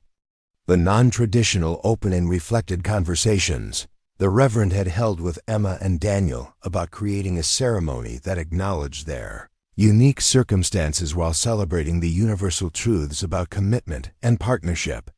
Emma's vows, which she had written herself and memorized with careful attention to every word, spoke directly to the journey that had brought them together. "Daniel, when I was lost and alone, you didn't see someone to pity or rescue. You saw someone worth knowing, worth working beside, worth building a future with. You taught me that strength comes not from avoiding life's difficulties, but from facing them with someone who believes in your ability to overcome them." Her voice grew stronger as she continued, "I promise to be your partner in all things, in work and rest, in prosperity and challenge, in the daily tasks that build a life and the extraordinary moments that make it meaningful. I promise to see your possibilities rather than your limitations, to support your dreams while sharing my own, and to love you not for what you can give me, but for who you are." Daniel's vows, delivered in the steady voice that had become Emma's anchor during their months together, reflected his own transformation from a man who had believed himself incomplete to someone who understood that wholeness came from connection rather than individual perfection. "Emma, you showed me that the most important battles are not fought on foreign soil, but in the daily choice to build something beautiful despite the obstacles life places in our path. You've been my colleague, my friend, and now you'll be my wife, but more than any of those roles, you've been my teacher in the art of seeing opportunities where others see only problems." His voice carried quiet emotion as he concluded, "I promise to be worthy of your trust, to protect what we're building together, to celebrate your victories and share your burdens. I promise to love both you and our child with everything I have, and to make sure our family always knows that love is measured not in what we possess, but in what we give to each other." When Reverend McKenna pronounced them husband and wife, the kiss they shared was gentle but profound, a sealing of promises that had been tested by adversity and proven stronger than circumstances that might have destroyed a lesser love. The reception, held in the church hall, became an impromptu celebration of everything that Hartford represented at its best: a community that valued character over credentials, that celebrated love over convention, and that understood that the most beautiful stories often began with the most difficult circumstances. Mrs. Hartwell had organized a meal that featured contributions from dozens of families, creating a feast that reflected the diversity of people who had been touched by Emma and Daniel's story. Business owners who had become Daniel's customers, church members who had welcomed Emma despite her unconventional arrival, even some of the women from the textile mill who had heard about the blind woman who could solve mechanical problems by listening to Emma and Daniel Murphy, called out Dr. Harrison Williams, the physician who had been treating Emma throughout her pregnancy, who remind us that the best marriages are not built on the absence of challenges, but on the presence of two people committed to facing those challenges together. The toast was echoed throughout the hall, but Emma found herself most moved by a quieter moment when old Mrs. Patterson, Charlie's grandmother, approached their table with tears in her eyes. "My dear," she said, taking Emma's hands in her own. "Weathered ones, you've given hope to every mother in this town who has a child that the world considers different or difficult. Watching you and Daniel build your life together, seeing how you've turned what some people call limitations into strengths, it shows all of us that our children can find love and happiness no matter what challenges they face." The conversation continued late into the evening, but eventually the celebration began to wind down as guests departed with promises to visit the newlyweds and offers of assistance with the baby's arrival in just 2 months. As Emma and Daniel prepared to leave for their new home, the apartment above the workshop that they had been preparing together, they were approached by an unexpected visitor. A young woman with a hesitant voice and careful movements that suggested visual impairment. "Mrs. Murphy? My name is Sarah Collins. I heard about your story, about how you found work and built a life here despite having the same condition I have. I was wondering if I might speak with you sometime about how you managed it." Emma felt her heart swell with understanding and purpose. Here was another woman facing the same challenges Emma had encountered, the same doubts about whether independence and love were possible for someone with her limitations. "Sarah," Emma said warmly, "I would be honored to speak with you. In fact, we're always looking for capable people to help with our business. Why don't you come by the workshop next week, and we can discuss both your questions and your qualifications." As Sarah departed with obvious relief and gratitude, Daniel squeezed Emma's hand and whispered, "Mrs. Murphy, I think you've just discovered your next calling." Emma nodded, understanding that their story was not just about their own triumph over adversity, but about creating opportunities for others who face similar challenges. Their success carried the responsibility to extend the same kind of support to others that had made their own happiness possible. Their first night as husband and wife was spent in the apartment they had furnished together, talking quietly about the future they would build and the family they would raise.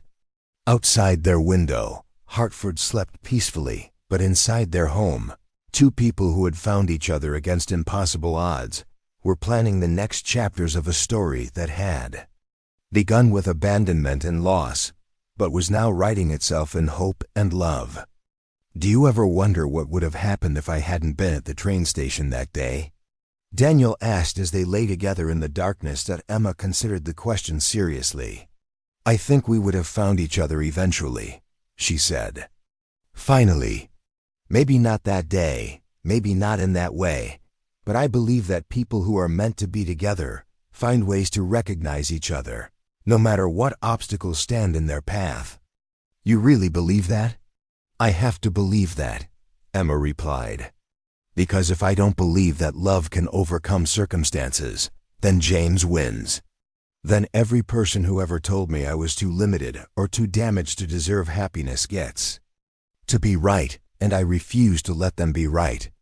Daniel was quiet for a moment, then spoke with the kind of certainty that had become his trademark. "They're not right, and they never were right. You're the strongest, most capable, most remarkable woman I've ever known, and I'm the luckiest man alive because you chose to build a life with me." 2 months later, on a warm May morning, Emma gave birth to a healthy daughter whom they named Hope Catherine Murphy. Hope for the future they had claimed despite every obstacle. Catherine in honor of Daniel's sister who had not lived to see the kind of love that could transform suffering into strength. As Emma held her daughter for the first time, she thought about the woman she had been when she arrived in Hartford. Desperate, ashamed, convinced that her blindness and her pregnancy made her unworthy of love or respect. Now she was a wife, a mother, a successful businesswoman, and a valued member of a community that had chosen to see her abilities rather than her limitations. "She's beautiful," Daniel whispered, his voice full of wonder as he described their daughter's tiny features. "She has your nose and your chin, and she's looking around like she's already trying to figure out how everything works." Emma smiled, thinking about the world this child would grow up in, a world where her mother's blindness was simply one characteristic among many, where her father's missing arm was evidence of service and sacrifice rather than limitation, where love was measured by actions rather than circumstances. "Tell me what you see when you look at her," Emma asked, wanting to experience through Daniel's eyes the visual beauty of their child. "I see possibility," Daniel replied without hesitation. "I see a little girl who's going to grow up understanding that challenges are just opportunities to be creative, that differences make people interesting rather than difficult, and that love is the most powerful force in the world when it's genuine and freely given." He paused, then added with the kind of quiet certainty that had first attracted Emma to him, "But most of all, I see proof that sometimes the most beautiful things in life come from the most unexpected places. She exists because you had the courage to rebuild your life after losing everything, because you believed you deserved better than what James offered, because you were willing to trust that love could be real even when you'd been taught that it wasn't." As Emma held her daughter and listened to Daniel's voice, describing their child's wonder at the world around her, she understood that this was what redemption looked like. Not the erasure of past pain, but the transformation of that pain into wisdom, strength, and the capacity to help others who faced similar struggles. Outside their window, the sounds of Hartford waking up to a new day created a symphony of ordinary life: horses on cobblestones, children playing, neighbors calling greetings to each other. But inside their home, three people who had found each other against impossible odds were beginning another chapter of a story that proved love could indeed create light in places where darkness had once seemed absolute. Emma Brooks had been cast out for being blind and pregnant, rejected by a family that valued reputation over justice, abandoned by a man who confused promises with convenience. But Emma Murphy had found something infinitely more valuable than social acceptance or conventional security. She had found her place in the world, her purpose in life, and the kind of love that made every challenge worth facing. And in her daughter's first cry, she heard the sound of hope itself, proclaiming to the world that sometimes the most beautiful endings are really just extraordinary beginnings in disguise.